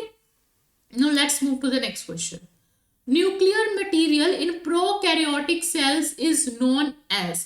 ਪ੍ਰੋਕੈਰੀਓਟਿਕ ਸੈੱਲ ਵਿੱਚ ਜਿਹੜਾ ਨਿਊਕਲੀਅਰ ਮਟੀਰੀਅਲ ਹੈ ਉਹਨੂੰ ਕੀ ਕਿਹਾ ਜਾਂਦਾ ਹੈ। ਸਭ ਤੋਂ ਪਹਿਲੇ ਤਾਂ ਦੱਸੋ ਕਿ ਜਿਹੜਾ ਪ੍ਰੋਕੈਰੀਓਟਿਕ ਸੈੱਲ ਹੈ ਤੇ ਜਿਹੜਾ ਯੂਕੈਰੀਓਟਿਕ ਸੈੱਲ ਹੈ, ਇਹ ਕਿਸ ਬੇਸਿਸ ਤੇ ਡਿਵਾਈਡ ਨੇ, ਤੁਹਾਨੂੰ ਪਤਾ ਹੈ ਕਿ ਜਿਹੜਾ ਪ੍ਰੋ ਹੈ ਇਹਦਾ ਮਤਲਬ ਕੀ ਹੈ, ਪ੍ਰੀਮਿਟਿਵ ਨਿਊਕਲੀਅਸ। ਇਹਦਾ ਮਤਲਬ ਕੀ ਹੈ, ਪ੍ਰੀਮਿਟਿਵ ਨਿਊਕਲੀਅਸ। ਕਿ ਇਹਦਾ ਜਿਹੜਾ ਨਿਊਕਲੀਅਸ ਹੈ ਨਾ ਉਹ ਵੈਲ ਡਿਫਾਈਨਡ ਨਹੀਂ ਹੈਗਾ, ਵੈਲ ਡਿਫਾਈਨਡ ਨਹੀਂ ਹੈਗਾ ਇਹਦਾ ਨਿਊਕਲੀਅਸ, ਨੋਟ ਵੈਲ ਡਿਫਾਈਨਡ, ਠੀਕ ਹੈ, ਵੈਲ ਡਿਫਾਈਨਡ ਨਹੀਂ ਹੈਗਾ। ਤੇ ਜਿਹੜੇ ਯੂਕੈਰੀਓਟਸ ਨੇ ਇਹਨਾਂ ਦਾ ਕੀ ਹੁੰਦਾ, ਟਰੂ ਨਿਊਕਲੀਅਸ ਹੁੰਦਾ ਹੈ, ਵੈਲ ਡਿਫਾਈਨਡ ਨਿਊਕਲੀਅਸ ਹੁੰਦਾ ਹੈ, ਠੀਕ ਹੈ। ਪ੍ਰੋਕੈਰੀਓਟਸ ਵਿੱਚ ਵੈਲ ਡਿਫਾਈਨਡ ਨਿਊਕਲੀਅਸ ਐਬਸੈਂਟ ਹੁੰਦਾ ਹੈ। ਤੇ ਜਿਹੜਾ ਉਹ ਨਿਊਕਲੀਅਰ ਮਟੀਰੀਅਲ ਸੈੱਲ ਦੇ ਅੰਦਰ ਪ੍ਰੈਜ਼ੈਂਟ ਹੁੰਦਾ ਹੈ ਉਹਨੂੰ ਆਪਾਂ ਫਿਰ ਇੱਕ ਹੋਰ ਨਾਮ ਦਿੰਦੇ ਹਾਂ, ਉਹਨੂੰ ਕੀ ਕਹਿੰਦੇ ਆ ਕਿ ਨਿਊਕਲੀਅਸ ਦੀ ਤਰ੍ਹਾਂ ਦਾ ਹੀ ਕੋਈ ਸਟਰਕਚਰ ਪਿਆ ਹੈ। ਜਿਹੜਾ ਨਿਊਕਲੀਅਸ ਦੀ ਤਰ੍ਹਾਂ ਦਾ ਕੋਈ ਸਟਰਕਚਰ ਪਿਆ ਹੈ, ਨਿਊਕਲੀਅਸ ਲਾਈਕ, ਉਹਨੂੰ ਆਪਾਂ ਕੀ ਕਹਿੰਦੇ ਆ, ਨਿਊਕਲੀਓਇਡ। ਉਹਨੂੰ ਆਪਾਂ ਕੀ ਕਹਿੰਦੇ ਆ, ਨਿਊਕਲੀਓਇਡ। ਦੂਸਰੀ ਚੀਜ਼ ਹੈ ਆਪਾਂ ਉਹਨੂੰ ਜੀਨੋਫੋਰ ਵੀ ਕਹਿ ਸਕਦੇ ਆ, ਪ੍ਰੋ ਕ੍ਰੋਮੋਸੋਮ ਵੀ ਕਹਿ ਸਕਦੇ ਆ, ਮਤਲਬ ਕ੍ਰੋਮੋਸੋਮ ਤੋਂ ਪ੍ਰੀਮਿਟਿਵ ਕੋਈ ਚੀਜ਼, ਠੀਕ ਹੈ, ਜਿਵੇਂ ਪ੍ਰੋਕੈਰੀਓਟ ਹੋ ਗਿਆ। ਤਾਂ ਇਸ ਕਰਕੇ ਇਹਦਾ ਜਿਹੜਾ ਆਨਸਰ ਆਏਗਾ ਉਹ ਆਏਗਾ all of the above। ਇਹਦਾ ਆਨਸਰ ਕੀ ਆਏਗਾ, all of the above। ਇਹ ਆਪਾਂ ਸਾਰੇ ਨਾਮ ਦੇ ਸਕਦੇ ਹਾਂ ਕਿਹਨੂੰ, ਪ੍ਰੋਕੈਰੀਓਟਸ ਦੇ ਨਿਊਕਲੀਅਰ ਮਟੀਰੀਅਲ ਨੂੰ, ਠੀਕ ਹੈ। Let's move to the next question. Cell wall is absent in which of the following. ਜਿਹੜਾ ਬੈਕਟੀਰੀਆ ਹੈ ਉਹਦੀ ਤਾਂ ਸੈਲ ਵਾਲ ਹੁੰਦੀ ਹੈ ਹਨਾ, ਆਪਾਂ ਨੂੰ ਪਤਾ ਹੈ ਬੈਕਟੀਰੀਆ ਦੀ ਸੈਲ ਵਾਲ ਹੁੰਦੀ ਹੈ। ਯੂਨੀਸੈਲੂਲਰ ਆਰਗੈਨਿਜ਼ਮ, ਇਹਨੂੰ ਕੀ ਚਾਹੀਦੀ ਹੈ, ਪ੍ਰੋਟੈਕਸ਼ਨ ਚਾਹੀਦੀ ਹੈ। ਮੰਨ ਲਓ ਇੱਕ ਹੀ ਸੈੱਲ ਹੈ ਹਨਾ, ਯੂਨੀਸੈਲੂਲਰ ਆਰਗੈਨਿਜ਼ਮ ਹੈ, ਤੇ ਇੱਕ ਪਤਲੀ ਜੀ ਸੈੱਲ ਮੈਂਬਰੇਨ ਨਾਲ ਤੁਹਾਨੂੰ ਕੀ ਲੱਗਦਾ ਇਹਦਾ ਕੰਮ ਚੱਲ ਸਕਦਾ ਹੈ, ਨਹੀਂ। ਤਾਂ ਕਰਕੇ ਜਿਹੜੀ ਆਪਣੀ ਬੈਕਟੀਰੀਆ ਹੈ ਉਹਦੀ ਸੈਲ ਵਾਲ ਹੁੰਦੀ ਹੈ। ਤੇ ਜਿਹੜੇ ਯੂਨੀਸੈਲੂਲਰ ਆਰਗੈਨਿਜ਼ਮ ਹੈ ਉਹਦੇ ਵਿੱਚ ਇੱਕ ਐਕਸੈਪਸ਼ਨ ਹੈ ਜਿਹਦੇ ਵਿੱਚ ਕਿ ਸੈਲ ਵਾਲ ਨਹੀਂ ਹੁੰਦੀ। ਉਹ ਐਕਸੈਪਸ਼ਨ ਕਿਹੜੀ ਹੈ, ਮਾਈਕੋਪਲਾਜ਼ਮਾ ਦੀ, ਠੀਕ ਹੈ। ਇਹਦੇ ਵਿੱਚ ਸੈਲ ਵਾਲ ਐਬਸੈਂਟ ਹੁੰਦੀ ਹੈ। ਦੂਸਰੀ ਆਪਾਂ ਹੁਣੇ ਕੀਤਾ ਸੀ ਕਿ ਜਿਹੜੇ ਐਨੀਮਲ ਸੈੱਲ ਨੇ ਉਹਦੇ ਵਿੱਚ ਵੀ ਕੀ ਹੁੰਦੀ ਹੈ, ਸੈਲ ਵਾਲ ਐਬਸੈਂਟ ਹੁੰਦੀ ਹੈ। ਤਾਂ ਕਰਕੇ ਜਿਹੜਾ ਆਪਣਾ ਆਨਸਰ ਬਣਿਆ ਉਹ ਕੀ ਬਣਿਆ, both 2 and 3। अपना आंसर की बन गया both 2 and 3। cell wall is absent in which of the following, ठीक है। which of the following is true about prokaryotic genetic material। ਜਿਹੜਾ prokaryotes ਦੇ genetic material ਵਿੱਚ ਹੁੰਦਾ ਹੈ ਉਹਦੇ ਵਿੱਚ ਕਿਹੜੀ ਜਿਹੜੀ ਚੀਜ਼ ਹੈ, ਆ ਸਟੇਟਮੈਂਟਸ ਨੇ ਉਹ ਟਰੂ ਨੇ, ਠੀਕ ਹੈ। ਸਭ ਤੋਂ ਪਹਿਲੇ ਇਹਦੇ ਵਿੱਚ ਹਿਸਟੋਨ ਪ੍ਰੋਟੀਨ ਨਹੀਂ ਤੁਹਾਨੂੰ ਵੇਖਣ ਨੂੰ ਮਿਲਣਗੇ ਕਿਉਂਕਿ ਵੈਲ ਡਿਫਾਈਨਡ ਨਿਊਕਲੀਅਸ ਨਹੀਂ ਹੈਗਾ, ਠੀਕ ਹੈ। ਇਹਦੇ ਵਿੱਚ ਤੁਹਾਨੂੰ ਹਿਸਟੋਨ ਪ੍ਰੋਟੀਨ ਮਿਲਣਗੇ ਐਬਸੈਂਟ, ਹਿਸਟੋਨ ਪ੍ਰੋਟੀਨਸ ਹੋਣਗੇ ਹੀ ਨਹੀਂ, ਠੀਕ ਹੈ। The composed of single circular DNA, ਠੀਕ ਹੈ। ਇੱਕ ਸਿੰਗਲ ਸਰਕੂਲਰ ਐਵੇਂ ਡੀਐਨਏ ਹੋਏਗਾ, ਠੀਕ ਹੈ, ਸਿੰਗਲ ਸਰਕੂਲਰ ਡੀਐਨਏ ਹੋਏਗਾ ਐਵੇਂ ਪਿਆ ਹੋਇਆ, ਠੀਕ ਹੈ। ਦੂਸਰੀ ਚੀਜ਼ ਨੋਟ ਇਨਵੈਲਪਡ ਬਾਈ ਨਿਊਕਲੀਅਰ ਮੈਂਬਰੇਨ, ਯੈਸ ਇਹਦੀ ਕੋਈ ਨਿਊਕਲੀਅਰ ਮੈਂਬਰੇਨ ਨਹੀਂ ਹੁੰਦੀ, ਐਸ ਨਿਊਕਲੀਅਸ ਦੀ ਪ੍ਰੋਕੈਰੀਓਟਸ ਦੇ ਜਿਹੜੇ ਨਿਊਕਲੀਅਸ ਨੇ ਉਹਦੀ ਕੋਈ ਨਿਊਕਲੀਅਰ ਮੈਂਬਰੇਨ ਨਹੀਂ ਹੁੰਦੀ। ਜਿਹੜੇ ਪ੍ਰੋਕੈਰੀਓਟਸ ਨੇ ਉਹਦੇ ਵਿੱਚ ਜਿਹੜੇ ਮੈਂਬਰੇਨ ਬਾਉਂਡ ਆਰਗੇਨੇਲਿਸ ਨੇ ਉਹ ਕੀ ਹੁੰਦੇ ਨੇ, ਐਬਸੈਂਟ ਹੁੰਦੇ ਨੇ। ਪ੍ਰੋਕੈਰੀਓਟਸ ਵਿੱਚ membrane bound organelles absent, membrane bound organelles absent ਹੁੰਦੇ ਨੇ ਕਿਹਦੇ ਵਿੱਚ, ਪ੍ਰੋਕੈਰੀਓਟਸ ਵਿੱਚ membrane bound organelles are absent, ਠੀਕ ਹੈ। I think I am very clear ਕਿ ਇਹਦੇ ਵਿੱਚ ਹਿਸਟੋਨ ਪ੍ਰੋਟੀਨਸ ਵੀ ਨਹੀਂ ਹੁੰਦੇ, composed of single circular DNA, not enveloped by a nuclear membrane, ਠੀਕ ਹੈ। ਸਾਰੇ ਪੁਆਇੰਟਸ ਤੁਹਾਨੂੰ ਯਾਦ ਹੋ ਗਏ ਪ੍ਰੋਕੈਰੀਓਟਿਕ ਜੈਨੇਟਿਕ ਮਟੀਰੀਅਲ ਦੇ ਕਿ ਕਿਸ ਤਰ੍ਹਾਂ ਦਾ ਮਟੀਰੀਅਲ ਹੁੰਦਾ, ਠੀਕ ਹੈ। Let's move to the next question, which of the following is not the characteristic of prokaryotic cell, ਕਿ ਪ੍ਰੋਕੈਰੀਓਟਿਕ ਸੈੱਲ ਵਿੱਚ ਕੀ ਨਹੀਂ ਹੁੰਦਾ। ਹੁਣੇ ਮੈਂ ਤੁਹਾਨੂੰ ਦੱਸਿਆ ਕਿ ਜਿਹੜੇ ਮੈਂਬਰੇਨ ਬਾਉਂਡ ਆਰਗੇਨੇਲਿਸ ਹੁੰਦੇ ਨੇ ਉਹ ਨਹੀਂ ਹੁੰਦੇ ਪ੍ਰੋਕੈਰੀਓਟਸ ਵਿੱਚ, ਤੇ ਫਿਰ ਜਦੋਂ ਆਪਾਂ ਨੂੰ ਪੁੱਛਣਗੇ ਕਿ which of the following is not a characteristics of prokaryotic cell ਆਪਾਂ ਕੀ ਕਹਾਂਗੇ, ਮੈਂਬਰੇਨ ਬਾਉਂਡ ਆਰਗੇਨੇਲਿਸ, ਜਿਵੇਂ ਕਿ ਨਿਊਕਲੀਅਸ, ਵੈਲ ਡਿਫਾਈਨਡ ਨਿਊਕਲੀਅਸ ਵੀ ਨਹੀਂ ਹੈ, ਐਂਡੋਪਲਾਜ਼ਮਿਕ ਰੈਟੀਕੂਲਮ ਵੀ ਨਹੀਂ ਹੈ, ਇਹ ਜਿਹੜੀ ਸਾਰੀ ਚੀਜ਼ਾਂ ਨੇ ਇਹਦੇ ਵਿੱਚ ਕੀ ਹੋਣਗੀਆਂ, ਐਬਸੈਂਟ ਹੋਣਗੀਆਂ, ਠੀਕ ਹੈ। ਤਾਂ ਜਿਹੜਾ ਮੀਜ਼ੋਜ਼ੋਮ ਹੈ, क्रोमैटोफोर है तो सर्कुलर डीएनए है, ये जड़ियां तीन चीज़ां ने एक ही होंदियां ने प्रेजेंट होंदियां ने प्रोकैरियोटिक सैल दे विच, ठीक है। बट जिहड़ा सर्कुलर डीएनए या जेनेटिक मटीरियल प्रेजेंट होंदा है बट न्यूक्लियस वेल डिफाइंड नहीं होंदा, ठीक है। वेल डिफाइंड न्यूक्लियस जिहड़ा होंदा वो की होंदा है, एब्सेंट होंदा, ठीक है। आई think I am very clear. ਜਿਹੜੇ ਮੀਜ਼ੋਜ਼ੋਮਸ ਹੁੰਦੀਆਂ ਨੇ ਨਾ ਇਹ ਵੀ ਆਪਾਂ ਨੂੰ ਦੇਖਣ ਨੂੰ ਮਿਲਦੀਆਂ ਨੇ ਪ੍ਰੋਕੈਰੀਓਟਿਕ ਸੈਲਸ ਵਿੱਚ ਤੇ ਕ੍ਰੋਮੈਟੋਫੋਰ, ਠੀਕ ਹੈ। ਜਿਹੜੇ ਮੀਜ਼ੋਜ਼ੋਮਸ ਹੁੰਦੇ ਨੇ ਇਹ ਕੀ ਹੁੰਦੇ ਨੇ, ਸੈੱਲ ਮੈਂਬਰੇਨ ਦੀ ਇਨਫੋਲਡਿੰਗ ਨੂੰ ਆਪਾਂ ਕੀ ਕਹਿੰਦੇ ਆ, ਮੀਜ਼ੋਜ਼ੋਮ। ਇਹ ਕੀ ਹੁੰਦੇ ਨੇ, ਸੈੱਲ ਮੈਂਬਰੇਨ ਦੀ ਕੀ ਹੁੰਦੀਆਂ ਨੇ, ਇਨਫੋਲਡਿੰਗਸ। ਤੇ ਕ੍ਰੋਮੈਟੋਫੋਰ ਵੀ ਸੈੱਲ ਮੈਂਬਰੇਨ ਦੇ ਅੰਦਰ ਹੁੰਦੇ ਨੇ, ਇੱਕ ਫੋਟੋਸਿੰਥੈਟਿਕ ਪਿਗਮੈਂਟ ਜਿਵੇਂ ਦੇ ਹੁੰਦੇ ਨੇ ਉਹ ਹੁੰਦੇ ਨੇ ਕੀ, ਕ੍ਰੋਮੈਟੋਫੋਰਸ, ਠੀਕ ਹੈ। Let's move to the next question. Bacterial cell envelope consist of how many layers, ਜਿਹੜੀ ਬੈਕਟੀਰੀਆ ਦਾ ਸੈੱਲ ਹੈ ਉਹਦੀ ਕਿੰਨੀ ਲੇਅਰਸ ਹੁੰਦੀਆਂ ਨੇ, ਜਿਹੜਾ ਬੈਕਟੀਰੀਆ ਦਾ ਸੈੱਲ ਹੈ ਉਹਦੀ 3 ਲੇਅਰਸ ਹੁੰਦੀਆਂ ਨੇ। ਹੁਣ ਆਪਾਂ ਡਿਸਕਸ ਕਰਦੇ ਹਾਂ ਕਿ ਉਹ ਕਿਹੜੀਆਂ-ਕਿਹੜੀਆਂ ਲੇਅਰਸ ਹੁੰਦੀਆਂ ਨੇ। ਇੱਕ ਸਭ ਤੋਂ ਪਹਿਲੀ ਲੇਅਰ ਐਵੇਂ ਹੁੰਦੀ ਹੈ, ਠੀਕ ਹੈ, ਇਹ ਆਪਣੀ ਹੋ ਗਈ ਸੈੱਲ ਮੈਂਬਰੇਨ। ਫਿਰ ਉਸ ਤੋਂ ਬਾਅਦ ਹੁੰਦੀ ਹੈ ਸੈੱਲ ਵਾਲ, ਉਸ ਤੋਂ ਬਾਅਦ ਕਿਹੜੀ ਹੋ ਗਈ, ਸੈੱਲ ਵਾਲ। ਫਿਰ ਉਸ ਤੋਂ ਬਾਅਦ ਸੈੱਲ ਵਾਲ ਦੇ ਬਾਹਰ ਵੀ ਇੱਕ ਲੇਅਰ ਹੁੰਦੀ ਹੈ ਜਿਹਨੂੰ ਕਿ ਆਪਾਂ ਕੀ ਕਹਿੰਦੇ ਆ, ਗਲਾਈਕੋਕੈਲਿਕਸ, ਜਿਹਨੂੰ ਕਿ ਆਪਾਂ ਕੀ ਕਹਿੰਦੇ ਆ, ਗਲਾਈਕੋਕੈਲਿਕਸ। ਤੇ ਆ 3 ਲੇਅਰਡ ਸਟਰਕਚਰ ਕਿਹਦਾ ਹੁੰਦਾ ਹੈ, ਆ 3 ਲੇਅਰਡ ਸਟਰਕਚਰ ਹੁੰਦਾ ਹੈ ਬੈਕਟੀਰੀਅਲ ਸੈੱਲ ਇਨਵੈਲਪ ਦਾ। ਬੈਕਟੀਰੀਅਲ ਸੈੱਲ ਇਨਵੈਲਪ ਦਾ ਕਿਹੜਾ ਸਟਰਕਚਰ ਹੋਏਗਾ, 3 ਲੇਅਰਸ ਵਾਲਾ ਸਟਰਕਚਰ ਹੋਏਗਾ। 3 layered structure is of bacterial cell envelope, ਠੀਕ ਹੈ। ਸੈਂਟਰ ਵਿੱਚ ਕੀ ਹੈ, ਸੈੱਲ ਵਾਲ ਹੈ, ਅੰਦਰ ਕੀ ਹੈ, ਸੈੱਲ ਮੈਂਬਰੇਨ ਹੈ, ਤੇ ਆਊਟਰ ਕਵਰਿੰਗ ਕਿਹੜੀ ਹੈ, ਗਲਾਈਕੋਕੈਲਿਕਸ ਹੈ, ਠੀਕ ਹੈ।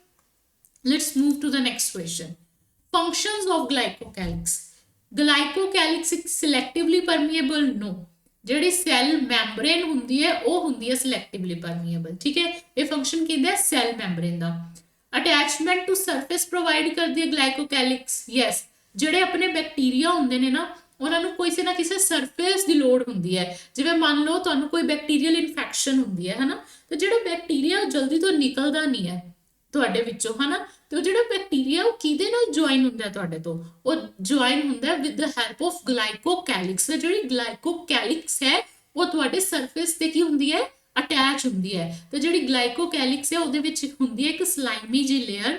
ਜਿਹੜੀ ਸਲਾਈਮੀ ਜੀ ਲੇਅਰ ਹੁੰਦੀ ਹੈ ਗਲਾਈਕੋਕੈਲਿਕਸ ਦੇ ਅੰਦਰ ਉਹ ਉਹਨੂੰ ਹੈਲਪ ਕਰਦੀ ਹੈ ਸਰਫੇਸ ਤੇ ਅਟੈਚ ਹੋਣ ਵਾਸਤੇ। ਤਾਂ ਜਿਹੜਾ ਇੱਕ ਫੰਕਸ਼ਨ ਹੋ ਗਿਆ ਅਟੈਚਮੈਂਟ ਟੂ ਸਰਫੇਸ, ਇਹ ਬਿਲਕੁਲ ਸਹੀ ਆਪਸ਼ਨ ਹੈ।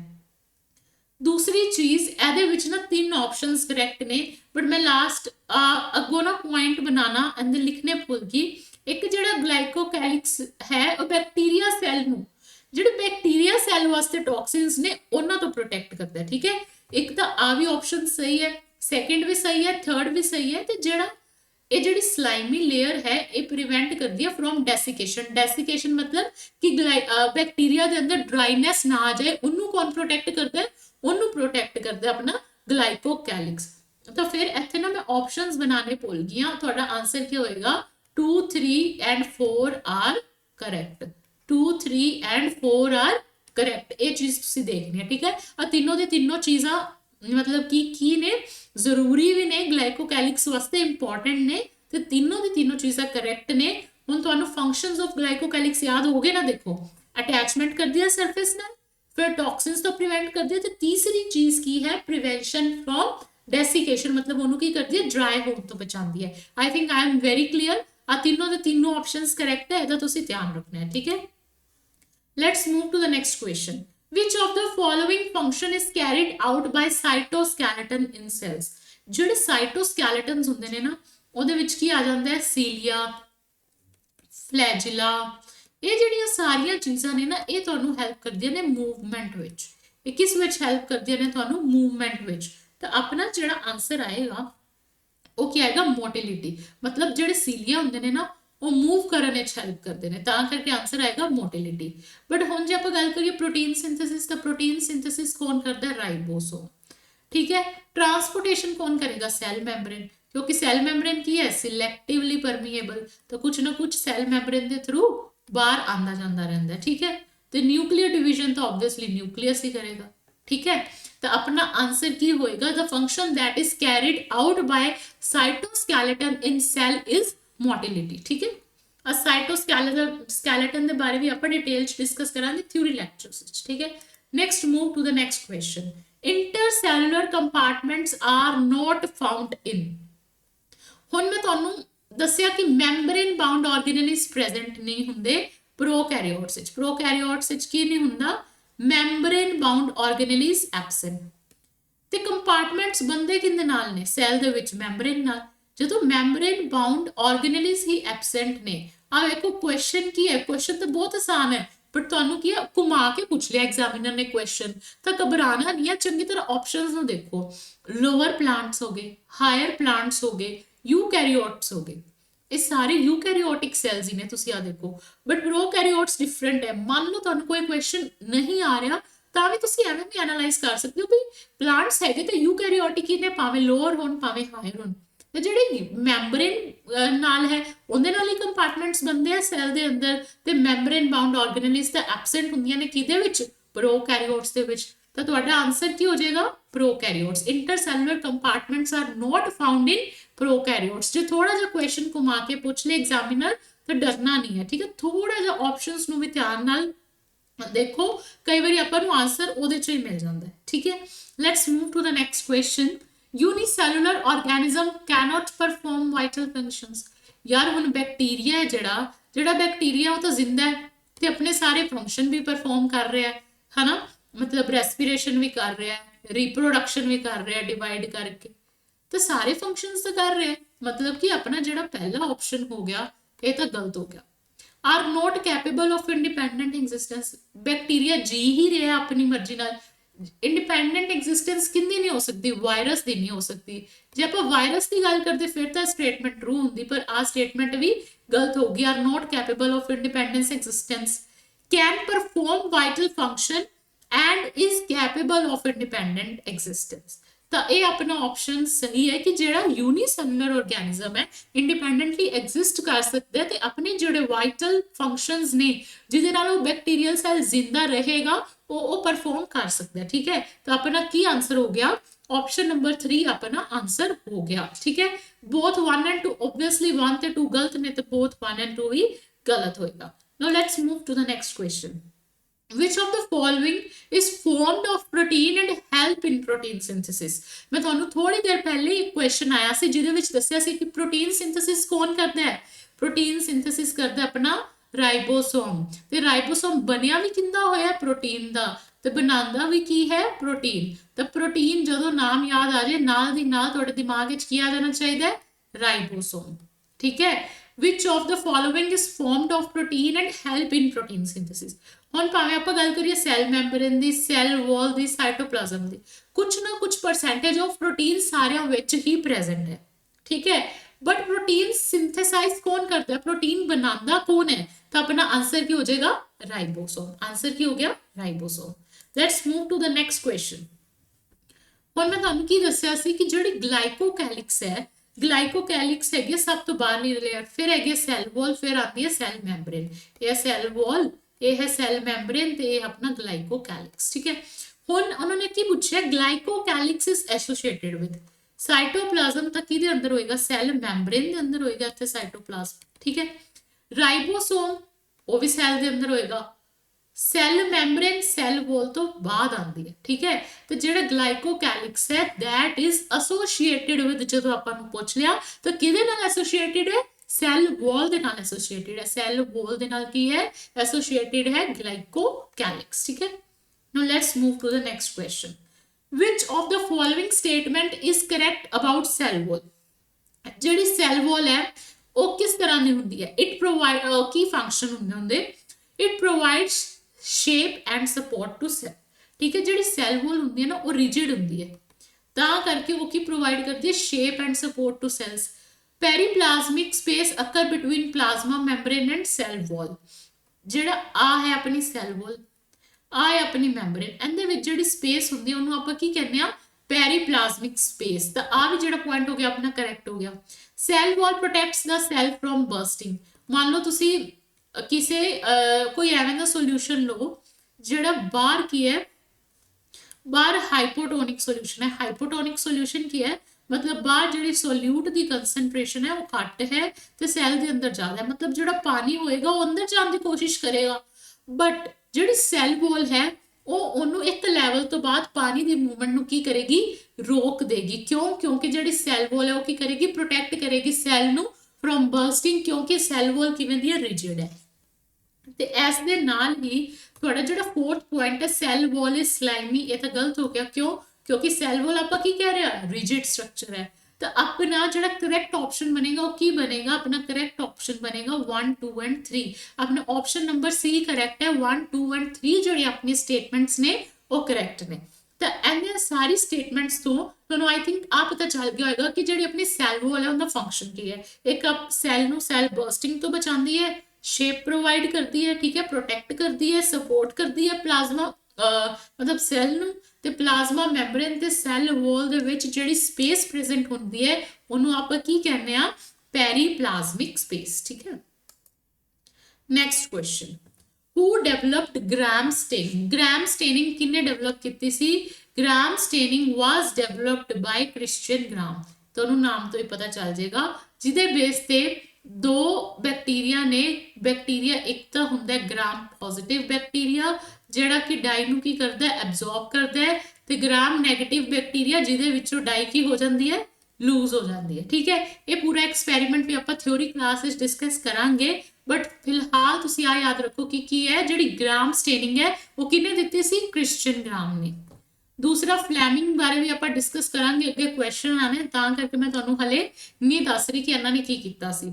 ਰੋਬਰਟ ਬਰਾਊਨ ਦਾ ਆਪਾਂ ਆਲਰੇਡੀ ਡਿਸਕਸ ਕਰ ਚੁੱਕਿਆ ਕਿ ਇਹਨਾਂ ਨੇ ਕੀ ਡਿਸਕਵਰ ਕੀਤਾ ਸੀ, ਨਿਊਕਲੀਅਸ ਡਿਸਕਵਰ ਕੀਤਾ ਸੀ। ਤੇ ਰੋਬਰਟ ਹੁੱਕ ਨੇ ਕੀ ਕੀਤਾ ਸੀ, ਰੋਬਰਟ ਹੁੱਕ ਨੇ ਕੀਤਾ ਸੀ dead cell discover. First cell ਜਾਂ ਡੈਡ ਸੈੱਲ ਕਿਹਨੇ ਦੇਖਿਆ ਸੀ, ਉਹ ਸੀ ਰੋਬਰਟ ਹੁੱਕ। ਠੀਕ ਹੈ, I think I am very clear. ਤੇ ਗ੍ਰਾਮ ਸਟੇਨਿੰਗ ਕਿਹਨੇ ਦਿੱਤੀ ਸੀ, ਕ੍ਰਿਸਚੀਅਨ ਗ੍ਰਾਮ ਨੇ। Now let's move to the next slide. Inclusion bodies in bacterial cells. ਜਿਹੜੀ inclusion bodies ਹੁੰਦੀਆਂ ਨੇ bacterial cell ਵਿੱਚ, ਉਹ ਐਵੇਂ ਮੰਨ ਲਓ ਇਹ bacterial cell ਹੈ, ਇਹਦੇ ਵਿੱਚ ਕੁਛ ਨਾ ਕੁਛ ਐਵੇਂ ਕੀ ਹੁੰਦਾ ਹੈ, ਡੋਟਸ ਪਈਆਂ ਰਹਿੰਦੀਆਂ ਨੇ ਐਵੇਂ ਐਵੇਂ।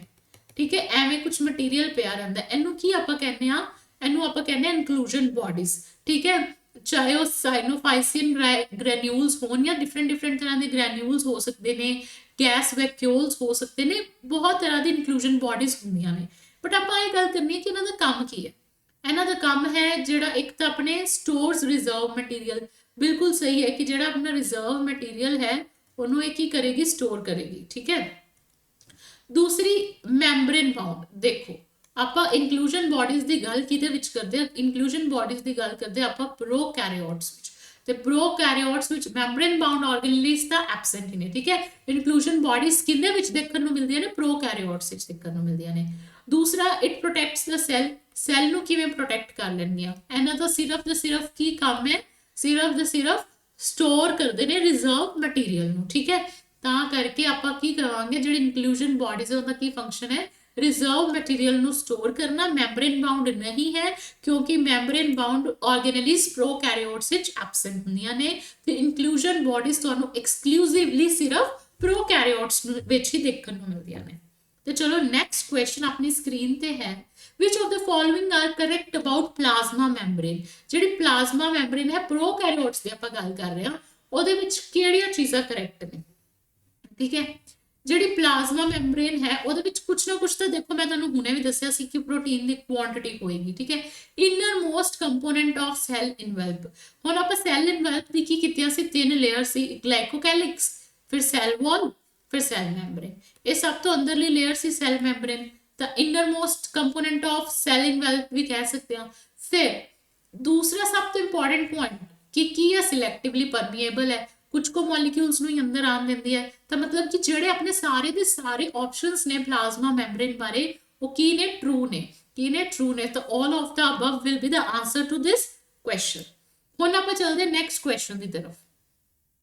ਹੁਣ ਗੱਲ ਆ ਰਹੀ ਹੈ ਮੀਜ਼ੋਜ਼ੋਮਸ ਦੀ। ਮੀਜ਼ੋਜ਼ੋਮ ਮੈਂ ਤੁਹਾਨੂੰ ਕੀ ਕਿਹਾ ਸੀ ਕਿ ਇਹ ਐਕਸਟੈਂਸ਼ਨਸ ਨੇ, ਇਨਫੋਲਡਿੰਗਸ ਨੇ ਕਿੰਦੀਆਂ, ਪਲਾਜ਼ਮਾ ਮੈਂਬਰੇਨ ਦੀਆਂ। ਪਲਾਜ਼ਮਾ ਮੈਂਬਰੇਨ ਦੀ ਐਕਸਟੈਂਸ਼ਨ ਕੌਣ ਹੈ, ਇਨਫੋਲਡਿੰਗਸ ਨੇ ਕੌਣ, ਮੀਜ਼ੋਜ਼ੋਮਸ। कौन, मीजोजोम। मीजोजोम वेसाइकल भी हो सकती है, ट्यूब्यूल भी हो सकती है ते लैमेला भी हो सकती है। ठीक है, ਇਹ ਹੁੰਦੇ ਨੇ ਇਸ ਤਰ੍ਹਾਂ ਦੇ ਹੁੰਦੇ ਨੇ ਮੀਜ਼ੋਜ਼ੋਮ ਦੇ ਕੁਝ ਸਟਰਕਚਰਸ ਤੇ ਮੈਂਬਰੇਨ ਦੀ ਉਹ ਕੀ ਹੁੰਦੀ ਹੈ, ਇਨਫੋਲਡਿੰਗ ਹੁੰਦੀ ਹੈ ਜਾਂ ਐਕਸਟੈਂਸ਼ਨ ਹੁੰਦੀ ਹੈ। ਤਾਂ ਆਪਣੀ ਜਿਹੜੀ ਫਰਸਟ ਸਟੇਟਮੈਂਟ ਹੈ ਉਹ ਤਾਂ ਕਰੈਕਟ ਹੋਗੀ। ਦੂਸਰਾ, mesosomes in bacteria help in DNA replication and cell wall formation. ਬਿਲਕੁਲ, ਇਸ ਜਦੋਂ ਇੱਥੋਂ ਨਾ ਵਿਸਾਈਕਲਸ ਤੋਂ ਬੜਾ ਸਾਰਾ ਮਟੀਰੀਅਲ ਨਿਕਲਦਾ ਹੈ ਹਨਾ, ਇਹ ਟਿਊਬੂਲਿਨ ਵੀ ਬਹੁਤ ਸਾਰੇ ਸਟਰਕਚਰ ਦੀ ਸੈਕ੍ਰੀਸ਼ਨ ਕਰਦੇ ਨੇ ਤੇ ਜਿਹੜੀ ਸੈਕ੍ਰੀਸ਼ਨ ਕਰਦੇ ਨੇ ਉਹ ਕੀ ਬਣਾਉਂਦੀ ਹੈ, ਸੈਲ ਵਾਲ ਬਣਾਉਂਦੀ ਹੈ ਤੇ ਸੈਲ ਰੈਪਲੀਕੇਸ਼ਨ ਵਿੱਚ ਵੀ ਹੈਲਪ ਕਰਦੀ ਹੈ। ਠੀਕ ਹੈ, ਤੇ ਆਪਣੀ ਸੈਕਿੰਡ ਸਟੇਟਮੈਂਟ ਵੀ ਹੋਗੀ ਕਰੈਕਟ। ਤਾਂ ਆਪਣਾ ਆਨਸਰ ਕੀ ਆਏਗਾ, both statement 1 and 2 are correct। ਇਹ ਪਤਾ ਕਿੱਥੋਂ ਲਿੱਤਾ ਗਿਆ ਕੁਐਸਚਨ, ਇਹ ਨੀਟ ਵਿੱਚ ਆਇਆ ਹੋਇਆ ਕੁਐਸਚਨ ਹੈ ਤੇ ਤੁਹਾਨੂੰ ਪਤਾ ਹੈ ਕਿ ਨੀਟ ਦੇ ਕੁਐਸਚਨਸ ਵੀ ਤੁਹਾਨੂੰ ਆ ਜਾਂਦੇ ਨੇ ਤੇ ਚੰਗੀ ਤਰ੍ਹਾਂ ਦੇਖ ਲੈਣੇ ਆ। ਠੀਕ ਹੈ, let's move to the next question. Who coined the term chromatin? as question ਦਾ ਆਨਸਰ ਤੁਹਾਨੂੰ ਮੈਂ ਆਲਰੇਡੀ ਦੇ ਚੁੱਕੀ ਹਾਂ। ਮੈਂ ਤੁਹਾਨੂੰ ਕਿਹਾ ਸੀ ਅੱਗੇ ਜਾ ਕੇ ਇੱਕ ਟਰਮ ਆਏਗੀ ਉਹਦੇ ਵਿੱਚ ਤੁਹਾਨੂੰ ਆਨਸਰ ਮਿਲੇਗਾ। ਠੀਕ ਹੈ, ਤੇ ਜਿਹੜੇ ਫਲੈਮਿੰਗ ਨੇ ਉਹਨਾਂ ਨੇ ਕੁਆਇਨ ਕੀਤੀ ਸੀ ਟਰਮ क्रोमैटिन। क्रोमैटिन टर्म किन्ने ਦਿੱਤੀ ਸੀ, ਫਲੈਮਿੰਗ ਨੇ ਦਿੱਤੀ ਸੀ। ਕ੍ਰਿਸਚੀਅਨ ਗ੍ਰਾਮ ਨੇ ਕੀ ਦਿੱਤੀ ਸੀ, ਗ੍ਰਾਮ ਸਟੇਨਿੰਗ ਦਿੱਤੀ ਸੀ, ਆਪਾਂ ਆਲਰੇਡੀ ਕਰ ਚੁੱਕੇ ਆ। ਰੋਬਰਟ ਬਰਾਊਨ ਨੇ ਕੀ ਕਰਵਾਈ ਸੀ ਡਿਸਕਵਰੀ, ਨਿਊਕਲੀਅਸ ਦੀ ਡਿਸਕਵਰੀ ਕਰਾਈ ਸੀ। ਰੋਬਰਟ ਹੁਕ ਨੇ ਕਿਹਦੀ ਡਿਸਕਵਰੀ ਕੀਤੀ ਸੀ, ਡੈਡ ਸੈਲ ਦੀ। ਲਿਵਿੰਗ ਸੈਲ ਦੀ ਕਿੰਨੇ ਕੀਤੀ ਸੀ, ਜਲਦੀ ਤੋਂ ਆਨਸਰ ਕਰੋ ਕਮੈਂਟ ਸੈਕਸ਼ਨ ਵਿੱਚ, ਕਿੰਨੇ, ਐਂਟਨ ਵਨ ਲੀਵਨ ਹੁਕ ਨੇ। ਠੀਕ ਹੈ, ਐਂਟਨ ਵਨ ਲੀਵਨ ਹੁਕ ਨੇ ਡਿਸਕਵਰੀ ਕੀਤੀ ਸੀ। Let's move to the next question. Mesosome is membrane bound vesicle structure। मैं ਤੁਹਾਨੂੰ ਹੁਣੇ ਡਰਾ ਕਰਕੇ ਦਿਖਾਇਆ ਸੀ। ਯੈਸ, ਮੈਂਬਰੇਨ ਨਾਲ ਬਾਉਂਡ ਹੁੰਦੇ ਨੇ, ਸੈਲ ਮੈਂਬਰੇਨ ਨਾਲ, ਤੇ ਇੱਥੋਂ ਐਵੇਂ ਐਵੇਂ ਇਨਫੋਲਡਿੰਗਸ ਨਿਕਲਦੀਆਂ ਇਹਨਾਂ ਦੀ। ਕ੍ਰੋਮੋਸੋਮ ਹੈ ਗਲਤ, ਪੋਲੀਰਾਈਬੋਸੋਮ ਹੈ ਗਲਤ, formed by extension of plasma membrane. ਹਾਂ, ਤੇ ਕਿਹਦੀ ਐਕਸਟੈਂਸ਼ਨ ਜਾਂ ਇਨਫੋਲਡਿੰਗ ਨਾਲ ਬਣਦੇ ਨੇ, ਪਲਾਜ਼ਮਾ ਮੈਂਬਰੇਨ ਦੀ। ਠੀਕ ਹੈ, ਤੇ ਤੁਹਾਡਾ ਕਰੈਕਟ ਕਿਹੜਾ ਕਿਹੜਾ ਆਪਸ਼ਨ ਹੋਏਗਾ, option number 1 and 4 are correct। option number 1 and 4 are correct। ਇਹ ਤੁਸੀਂ ਯਾਦ ਰੱਖਣਾ। ਠੀਕ ਹੈ, option number 1 ਤੇ 4 ਕੀ ਨੇ, ਦੋਨੋਂ correct ਨੇ। membrane bound vesicle structure and formed by extension of plasma membrane। ਉਸ ਤੋਂ ਬਾਅਦ ਰਾਈਬੋਸੋਮ। ਰਾਈਬੋਸੋਮ ਵਾਸਤੇ ਕਿਹੜੀ ਕਿਹੜੀ ਸਟੇਟਮੈਂਟਸ ਠੀਕ ਨੇ। ਇੱਕ ਤਾਂ ਮੈਂ ਤੁਹਾਨੂੰ ਦੱਸਿਆ ਹੀ ਸੀ ਆਲਰੇਡੀ ਕਿ ਰਾਈਬੋਸੋਮ ਦਾ ਕੀ ਕੰਮ ਹੈ, ਰਾਈਬੋਸੋਮ ਦਾ ਕੰਮ ਹੈ ਪ੍ਰੋਟੀਨ ਸਿੰਥੇਸਿਸ।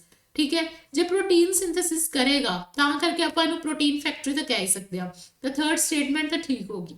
ਫਿਰ ਆਪਾਂ ਪੜ੍ਹਦੇ ਹਾਂ ਕਿ ਰਾਈਬੋਸੋਮ ਕੈਨ ਬੀ ਫਿਕਸਡ ਔਰ ਫ੍ਰੀ। ਜਿਹੜਾ ਰਾਈਬੋਸੋਮ ਹੈ ਨਾ, ਜਿਵੇਂ ਕਿ ਐਂਡੋਪਲਾਜ਼ਮਿਕ ਰੈਟੀਕੂਲਮ ਦੇ ਉੱਪਰ ਵੀ ਪ੍ਰੈਜ਼ੈਂਟ ਹੁੰਦਾ। ਮੈਂ ਤੁਹਾਨੂੰ ਕੀ ਕਿਹਾ ਸੀ, ਉਹਨੂੰ ਆਪਾਂ ਕੀ ਕਹਿੰਦੇ ਹਾਂ, ਰਫ ਐਂਡੋਪਲਾਜ਼ਮਿਕ ਰੈਟੀਕੂਲਮ, ਜਿਹੜਾ ਕਿ ਕਿਹਦੇ ਵਿੱਚ ਹੈਲਪ ਕਰਦਾ, ਪ੍ਰੋਟੀਨ ਬਣਾਉਣ ਵਿੱਚ। ਠੀਕ ਹੈ, ਇਹ ਆਪਾਂ ਆਲਰੇਡੀ ਕਰ ਚੁੱਕੇ ਆ। ਜਾਂ ਫਿਰ ਕਈ ਵਾਰੀ ਇਹ ਮੈਂਬਰੇਨ ਤੇ ਵੀ ਬਾਉਂਡ ਹੁੰਦਾ ਹੈ। ਠੀਕ ਹੈ, ਮੈਂਬਰੇਨ ਤੇ ਵੀ ਬਾਉਂਡ ਹੁੰਦਾ ਹੈ। ਕਈ ਵਾਰੀ ਇਹ ਸਾਈਟੋਪਲਾਜ਼ਮ ਵਿੱਚ ਫ੍ਰੀ ਵੀ ਬੈਠਾ ਹੁੰਦਾ। ਸਾਈਟੋਪਲਾਜ਼ਮ ਵਿੱਚ ਕੀ ਹੁੰਦਾ, ਫ੍ਰੀ ਵੀ ਬੈਠਾ ਹੁੰਦਾ। ਤੇ ਜਿਹੜਾ ਆਪਣਾ ਰਾਈਬੋਸੋਮ ਹੈ ਇਹ ਨਾ ਯੂਨੀਵਰਸਲ, ਇੱਕ ਹੋਰ ਵੀ ਚੀਜ਼ ਐਡ ਕਰ ਲਓ, ਜਿਹੜਾ ਰਾਈਬੋਸੋਮ ਹੈ ਨਾ ਯੂਨੀਵਰਸਲ ਸਟਰਕਚਰ ਹੈ। ਪ੍ਰੋਕੈਰੀਓਟਸ ਵਿੱਚ ਵੀ ਮਿਲੇਗਾ, यूकैरियोट्स ਵਿੱਚ ਵੀ ਮਿਲੇਗਾ। ਪ੍ਰੋਕੈਰੀਓਟਸ ਵਿੱਚ 70s ਰਾਈਬੋਸੋਮ ਮਿਲੇਗਾ, यूकैरियोट्स ਵਿੱਚ ਕਿਹੜਾ ਮਿਲੇਗਾ, 80s ਰਾਈਬੋਸੋਮ ਮਿਲੇਗਾ। ਮਤਲਬ ਜਿਹੜਾ ਸਾਈਟੋਪਲਾਜ਼ਮ ਹੈ ਉਹ ਰਾਈਬੋਸੋਮ ਹੈ ਉਹ ਫ੍ਰੀਲੀ ਵੀ ਮਿਲ ਸਕਦਾ ਸਾਈਟੋਪਲਾਜ਼ਮ ਵਿੱਚ, ਤੇ ਹੋਰ ਕੀ ਹੋ ਸਕਦਾ ਹੈ, ਮੈਂਬਰੇਨ ਨਾਲ ਐਸੋਸੀਏਟਿਡ ਹੋ ਸਕਦਾ ਹੈ ਜਾਂ ਕੋਈ ਸੈੱਲ ਆਰਗੇਨੇਲਿਜ਼ ਨਾਲ ਐਸੋਸੀਏਟਿਡ ਹੋ ਸਕਦਾ ਹੈ, ਜਿਵੇਂ ਕਿ ਰਫ ਐਂਡੋਪਲਾਜ਼ਮਿਕ ਰੈਟੀਕੂਲਮ। ਠੀਕ ਹੈ। ਦੂਸਰੀ ਇੱਕ ਹੋਰ ਇੰਪੋਰਟੈਂਟ ਚੀਜ਼ ਆ ਹੈ ਕਿ it is also known as pallet particles, ਕਿਉਂਕਿ ਪੈਲੇਟ ਨੇ ਇਹਨੂੰ ਸਭ ਤੋਂ ਪਹਿਲੇ ਕੀ ਕੀਤਾ ਸੀ, ਆਬਜ਼ਰਵ ਕੀਤਾ ਸੀ ਜਾਂ ਡਿਸਕਵਰ ਕੀਤਾ ਸੀ, ਤਾਂ ਕਰਕੇ ਆਪਾਂ ਇਹਨਾਂ ਨੂੰ ਕੀ ਕਹਿੰਦੇ ਆ, ਪੈਲੇਟ ਪਾਰਟੀਕਲਸ। ਰਾਈਬੋਸੋਮ ਨੂੰ ਆਪਾਂ ਕੀ ਕਹਿੰਦੇ ਆ, ਪੈਲੇਟ ਪਾਰਟੀਕਲਸ। ਤੇ ਪ੍ਰੋਟੀਨ ਫੈਕਟਰੀ ਵੀ ਕਹਿੰਦੇ ਆ, ਕਿਉਂ, ਕਿਉਂਕਿ ਇਹ ਕੀ ਕਰਦੇ ਨੇ, ਪ੍ਰੋਟੀਨ ਸਿੰਥੇਸਿਸ ਕਰਦੇ ਨੇ। ਠੀਕ ਹੈ। Let's move to the next question. What is chromatophore? Chromatophore ਕੀ ਹੈ? ਮੈਂ ਤੁਹਾਨੂੰ ਦੱਸਿਆ ਸੀ chromatophore ਵੀ ਕੀ ਹੈ, ਮੈਂਬਰੇਨ ਦੀ ਇਨਫੋਲਡਿੰਗ ਹੈ। ਠੀਕ ਹੈ। ਮੈਂਬਰੇਨ ਦੀ ਇਨਫੋਲਡਿੰਗ ਹੈ ਜਿਹੜਾ ਕੀ ਹੈ, ਕੁਝ ਪਿਗਮੈਂਟਸ ਨੇ।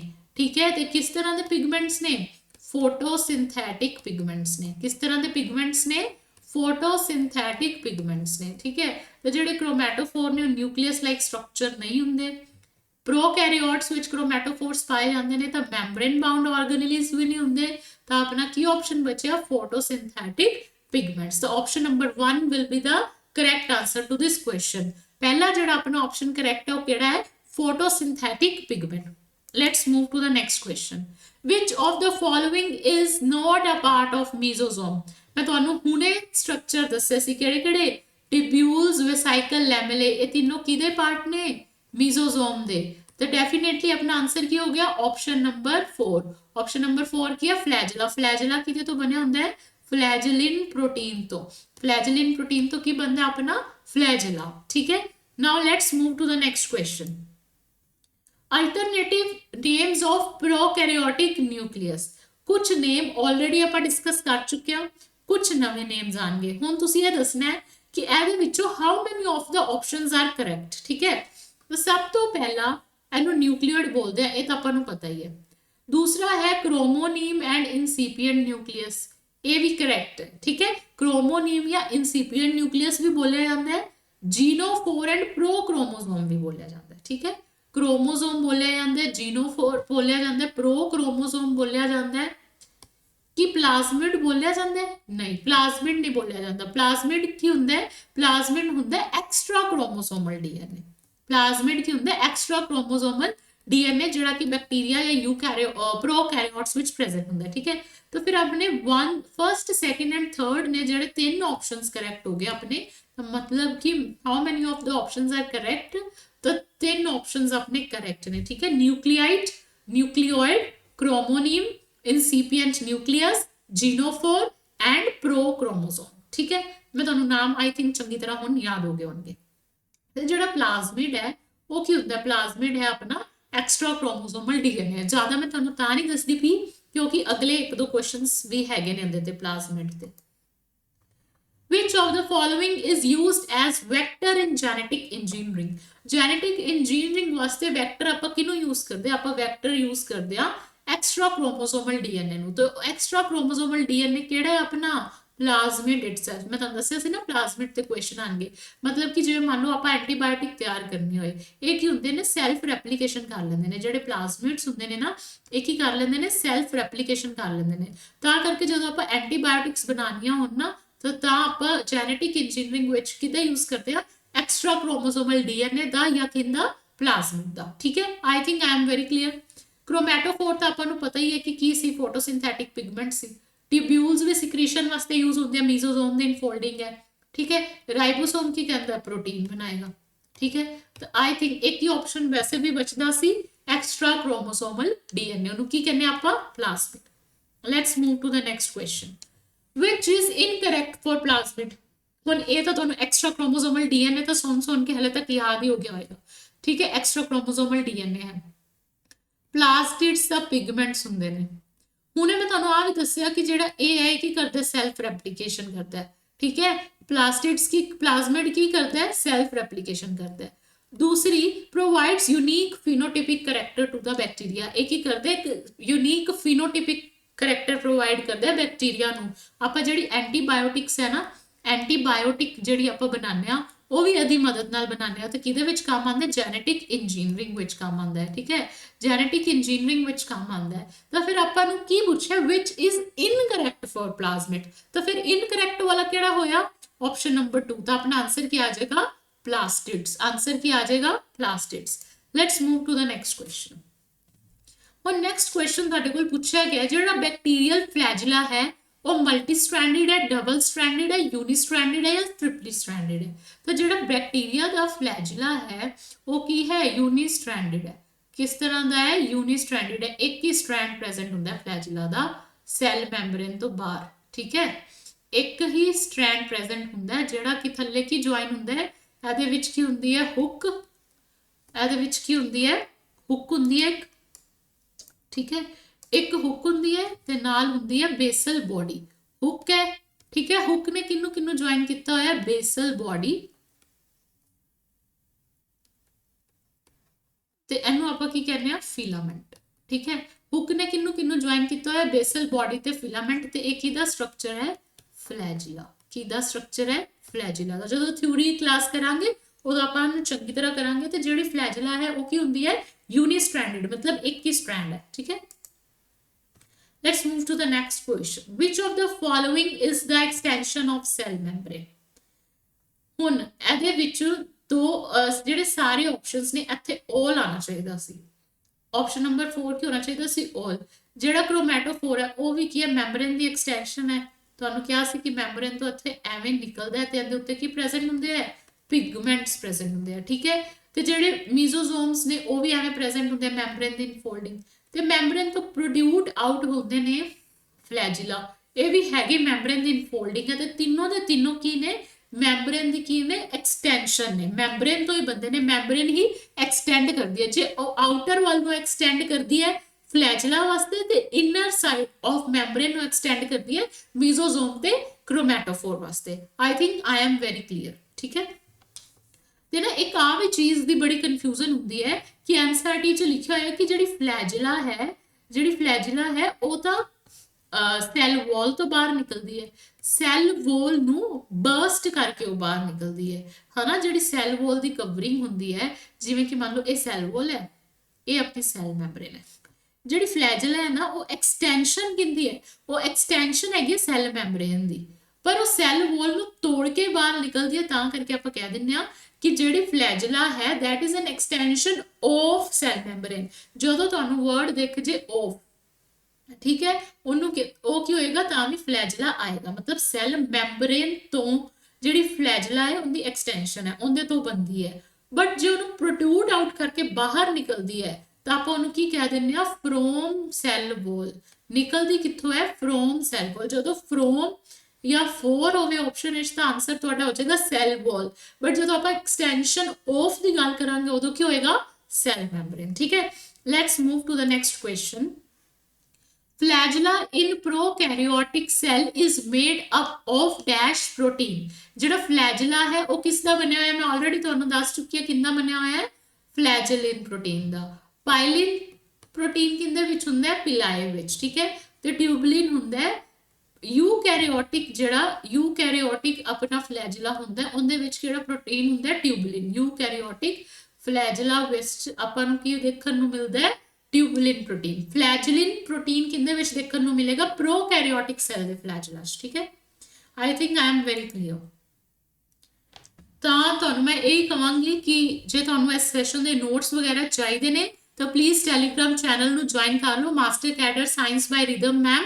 ਆ QR ਕੋਡ ਨੂੰ ਜਿਹੜਾ ਹੈ ਸਕੈਨ ਕਰ ਲੈਣਾ ਤੇ ਚੈਨਲ ਨੂੰ ਜ਼ਰੂਰ ਸਬਸਕ੍ਰਾਈਬ ਕਰੋ। ਜਿਹੜੀ ਹੋਰ ਵੀਡੀਓਜ਼ ਨੇ ਸਫਲਤਾ ਸੀਰੀਜ਼ ਵਿੱਚ ਆਉਂਦੀਆਂ ਰਹਿਣਗੀਆਂ ਤਾਂ ਪਲੀਜ਼ ਇਹਨੂੰ ਜ਼ਰੂਰ ਤੁਸੀਂ ਸਬਸਕ੍ਰਾਈਬ ਕਰ ਲਓ ਜਲਦੀ ਤੋਂ ਜਲਦੀ। Now let's move to the next question. small bristle like structure which helps in adhesion। adhesion ਵਾਸਤੇ, adhesion ਮਤਲਬ ਕੀ ਹੈ, ਜੋੜਨ ਵਾਸਤੇ ਕੰਮ ਆਉਂਦੇ ਨੇ। ਜਿਹੜੇ ਕਿਸ ਵਾਸਤੇ ਕੰਮ ਆਉਂਦੇ ਨੇ, ਜੋੜਨ ਵਾਸਤੇ ਕੰਮ ਆਉਂਦੇ ਨੇ। adhesion ਮਤਲਬ ਕਿ ਸਟਿਕ ਕਰਨਾ ਕਿਸੇ ਚੀਜ਼ ਨਾਲ, ਠੀਕ ਹੈ। ਉਹ ਕਿੰਦਾ ਕੰਮ ਹੋਏਗਾ, ਉਹ ਕੰਮ ਹੁੰਦਾ ਆਪਣੇ ਫਿਬਰੇ ਦਾ। ਕਿਹਦਾ ਕੰਮ ਹੁੰਦਾ, ਫਿਬਰੇ ਦਾ। ਜਿਹੜਾ ਪਿਲਾਏ ਹੈ ਇਹਦਾ ਕੀ ਕੰਮ ਹੈ, ਕੌਨਜੂਗੇਸ਼ਨ ਦਾ। ਇਹਦਾ ਕੀ ਕੰਮ ਹੈ, ਕੌਨਜੂਗੇਸ਼ਨ ਦਾ। ਇਹ ਕੀ ਕਰਦਾ, ਸੈਲ ਟੂ ਸੈਲ ਕੀ ਕਰਦਾ, ਜੈਨੇਟਿਕ ਮਟੀਰੀਅਲ ਨੂੰ ਕੀ ਕਰੇਗਾ, ਟ੍ਰਾਂਸਫਰ ਕਰਦਾ ਹੈ। ਜੈਨੇਟਿਕ ਮਟੀਰੀਅਲ ਨੂੰ ਕੀ ਕਰਦਾ ਹੈ, ਟ੍ਰਾਂਸਫਰ ਕਰਦਾ ਹੈ, ਠੀਕ ਹੈ। ਕੌਣ ਕਰਦਾ ਹੈ, ਪਿਲਾਏ। ਤੀਸਰਾ ਜਿਹੜਾ ਫਿੰਬਰੇ ਇਹਦਾ ਕੀ ਕੰਮ ਹੈ, ਐਡਹੈਸ਼ਨ ਦਾ। ਫਿੰਬਰੇ ਕੀ ਹੁੰਦੇ ਨੇ, ਬ੍ਰਿਸਲ ਲਾਈਕ ਸਟਰਕਚਰ ਹੁੰਦੇ ਨੇ, ਜਿਵੇਂ ਆਪਣੇ ਬ੍ਰਸ਼ ਦੇ ਬ੍ਰਿਸਲਸ ਹੁੰਦੇ ਨੇ ਨਾ, ਇਹ ਕੀ ਕਰਦਾ, ਉਹਦੇ ਨਾਲ ਸਰਫੇਸ ਤੇ ਕੀ ਹੋ ਜਾਂਦਾ ਹੈ, ਅਟੈਚ ਹੋ ਜਾਂਦਾ। ਸਰਫੇਸ ਤੇ ਕੀ ਹੋ ਜਾਂਦਾ, ਅਟੈਚ। ਇਹ ਇਸ ਤਰ੍ਹਾਂ ਦੇ ਹੁੰਦੇ ਨੇ ਫਿੰਬਰੇ। ਫਲੈਜਲਾ ਕੀ ਹੁੰਦਾ ਹੈ, ਫਲੈਜਲਾ ਤੁਹਾਨੂੰ ਹੁਣੇ ਦੱਸਿਆ ਕਿ ਇਹ ਕੀ ਹੁੰਦੀ ਹੈ, ਐਕਸਟੈਂਸ਼ਨ ਹੁੰਦੀ ਹੈ। ਇਹ ਕੀ ਹੁੰਦੀ ਹੈ, ਐਕਸਟੈਂਸ਼ਨ ਆਫ ਸੈਲ ਮੈਂਬਰੇਨ ਹੁੰਦੀ ਹੈ। ਠੀਕ ਹੈ, ਤੇ ਜਿਹੜੇ ਸੀਲੀਆ ਨੇ ਇਹ ਵੀ ਹੇਅਰ ਲਾਈਕ ਸਟਰਕਚਰ ਹੁੰਦੇ ਨੇ। Cilia are also hair like structure, ਜਿਹੜੇ ਕਿਹਦੇ ਵਿੱਚ ਹੈਲਪ ਕਰਦੇ ਨੇ, ਮੋਟਿਲਿਟੀ ਵਿੱਚ। ਇਹ ਕਿੰਦਾ ਪਾਰਟ ਨੇ, ਸਾਈਟੋਸਕੈਲੇਟਨ ਦਾ ਪਾਰਟ ਨੇ। ਠੀਕ ਹੈ, ਤੇ ਸੀਲੀਆ ਕਿਹਦੇ ਵਿੱਚ ਕੰਮ ਕਰਦੇ ਨੇ, ਹੇਅਰ ਲਾਈਕ ਸਟਰਕਚਰ, ਮੋਟਿਲਿਟੀ ਵਿੱਚ ਆਪਾਂ ਨੂੰ ਕੰਮ ਦਿੰਦੇ ਨੇ। ਠੀਕ ਹੈ, ਤੇ ਸਮਾਲ ਬ੍ਰਿਸਟਲ ਲਾਈਕ ਸਟਰਕਚਰ ਵਿਚ ਹੈਲਪਸ ਇਨ ਐਡਹੈਸ਼ਨ ਜਾਂ ਸਰਫੇਸ ਤੇ ਸਟਿਕ ਹੋਣ ਵਾਸਤੇ ਆਪਣੀ ਹੈਲਪ ਕੌਣ ਕਰਦਾ ਹੈ, ਫਿਬਰੇ। ਠੀਕ ਹੈ, let's move to the next question. Tubular structure helpful in conjugation. ਹੁਣੇ ਮੈਂ ਤੁਹਾਨੂੰ ਦੱਸ ਕੇ ਆਈ ਹਾਂ ਕੀ ਹੈ ਆਪਣਾ ਆਂਸਰ ਇਹਦਾ, ਪਿਲਾਏ। ਕੀ ਆਂਸਰ ਆਏਗਾ, ਪਿਲਾਏ। ਪਿਲਾਏ ਹੈਲਪਸ ਇਨ conjugation। conjugation ਵਿੱਚ ਕੌਣ ਹੈਲਪ ਕਰਦਾ ਹੈ, ਪਿਲਾਏ। ਠੀਕ ਹੈ, let's move to the next question of the day. the questions ਖਤਮ ਹੋ ਚੁੱਕੇ ਹੈ। So thank you so much. ਇੱਥੇ ਤੱਕ ਆਪਣਾ ਜਿਹੜਾ ਹੈ ਪ੍ਰੋਕੈਰੀਓਟਸ ਦਾ ਜਿਹੜਾ ਸੈੱਲ ਹੈ ਉਹ ਕੰਪਲੀਟ ਹੋ ਗਿਆ। ਠੀਕ ਹੈ, ਯੂਕੈਰੀਓਟਸ ਦੇ ਜਿਹੜੇ ਰਿਲੇਟਡ ਕੁਐਸਚਨ ਆਣਗੇ ਉਹ ਨੈਕਸਟ ਲੈਕਚਰ ਵਿੱਚ ਆਣਗੇ। ਠੀਕ ਹੈ, ਇਹ ਅਰਾਊਂਡ ਆਈ ਥਿੰਕ 50 ਕੁਐਸਚਨਸ ਹੈਗੇ ਸੀ ਤੁਹਾਡੇ ਕੋਲ, ਤੇ ਹੋਰ ਵੀ ਕੁਐਸਚਨਸ ਆਣਗੇ। ਆਪਾਂ ਐਟਲੀਸਟ 100 ਕੁਐਸਚਨਸ ਤਾਂ ਕਰਨੇ ਹੀ ਨੇ। ਠੀਕ ਹੈ, ਤੇ ਆਪਣੇ ਕੀ ਹੋ ਜਾਏਗਾ, ਆਹ ਵਾਲਾ ਸੈੱਲ ਵਾਲੇ ਚੈਪਟਰ ਦੇ ਸਾਰੇ MCQs ਕੰਪਲੀਟ ਹੋ ਜਾਣਗੇ। ਠੀਕ ਹੈ, ਇਹਦੇ ਵਿੱਚ ਤੇ ਹੁਣ ਇਸ ਤੋਂ ਬਾਅਦ ਥਿਊਰੀ ਦੀਆਂ ਕਲਾਸਿਸ ਵੀ ਆਉਣਗੀਆਂ। ਕੱਲ ਜਿਹੜੀ ਕਲਾਸ ਆਏਗੀ ਉਹ ਥਿਊਰੀ ਦੀ ਕਲਾਸ ਆਏਗੀ, ਉਹਦੇ ਵਿੱਚ ਆਪਾਂ ਡਿਟੇਲ ਵਿੱਚ ਪੜਾਂਗੇ। ਠੀਕ ਹੈ, ਤੇ ਉਹ ਡਿਟੇਲ ਵਿੱਚ ਤੁਹਾਨੂੰ ਕੀ ਦੇਖਣ ਨੂੰ ਮਿਲੇਗਾ, ਤੁਹਾਨੂੰ ਨੋਟਸ ਮਿਲਣਗੇ ਜਿਹੜੇ ਕਿ ਕੀ ਹੋਣਗੇ, ਹੈਂਡ ਰਿਟਨ ਹੋਣਗੇ ਤੇ ਟੈਲੀਗ੍ਰਾਮ ਤੇ ਤੁਹਾਨੂੰ ਮਿਲਣਗੇ।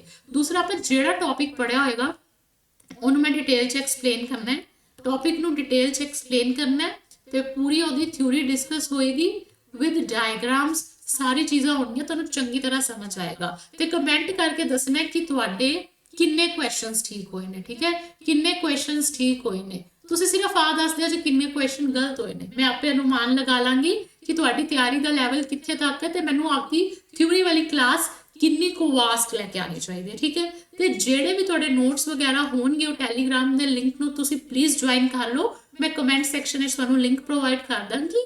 ਤੇ ਅੱਜ ਥੋੜਾ ਜਿਹਾ ਟੈਕਨੀਕਲ ਗਲਿਚ ਹੋਣ ਦੇ ਕਾਰਨ ਆਪਣਾ ਲੈਕਚਰ ਲੇਟ ਹੋ ਗਿਆ, ਵਰਨਾ ਰੋਜ਼ ਤੁਹਾਨੂੰ ਇਸ ਚੈਨਲ ਤੇ ਰਾਤੀ 9 ਵਜੇ ਵੀਡੀਓ ਮਿਲਿਆ ਕਰੇਗੀ। ਠੀਕ ਹੈ, 9 o'clock ਦਾ ਜਿਹੜਾ ਟਾਈਮ ਹੋਏਗਾ ਉਹ ਤੁਹਾਡਾ ਲਰਨੀਵਰਸ ਚੈਨਲ ਵਾਸਤੇ ਹੋਣਾ ਚਾਹੀਦਾ ਹੈ। तो do subscribe my channel. Thank you so much.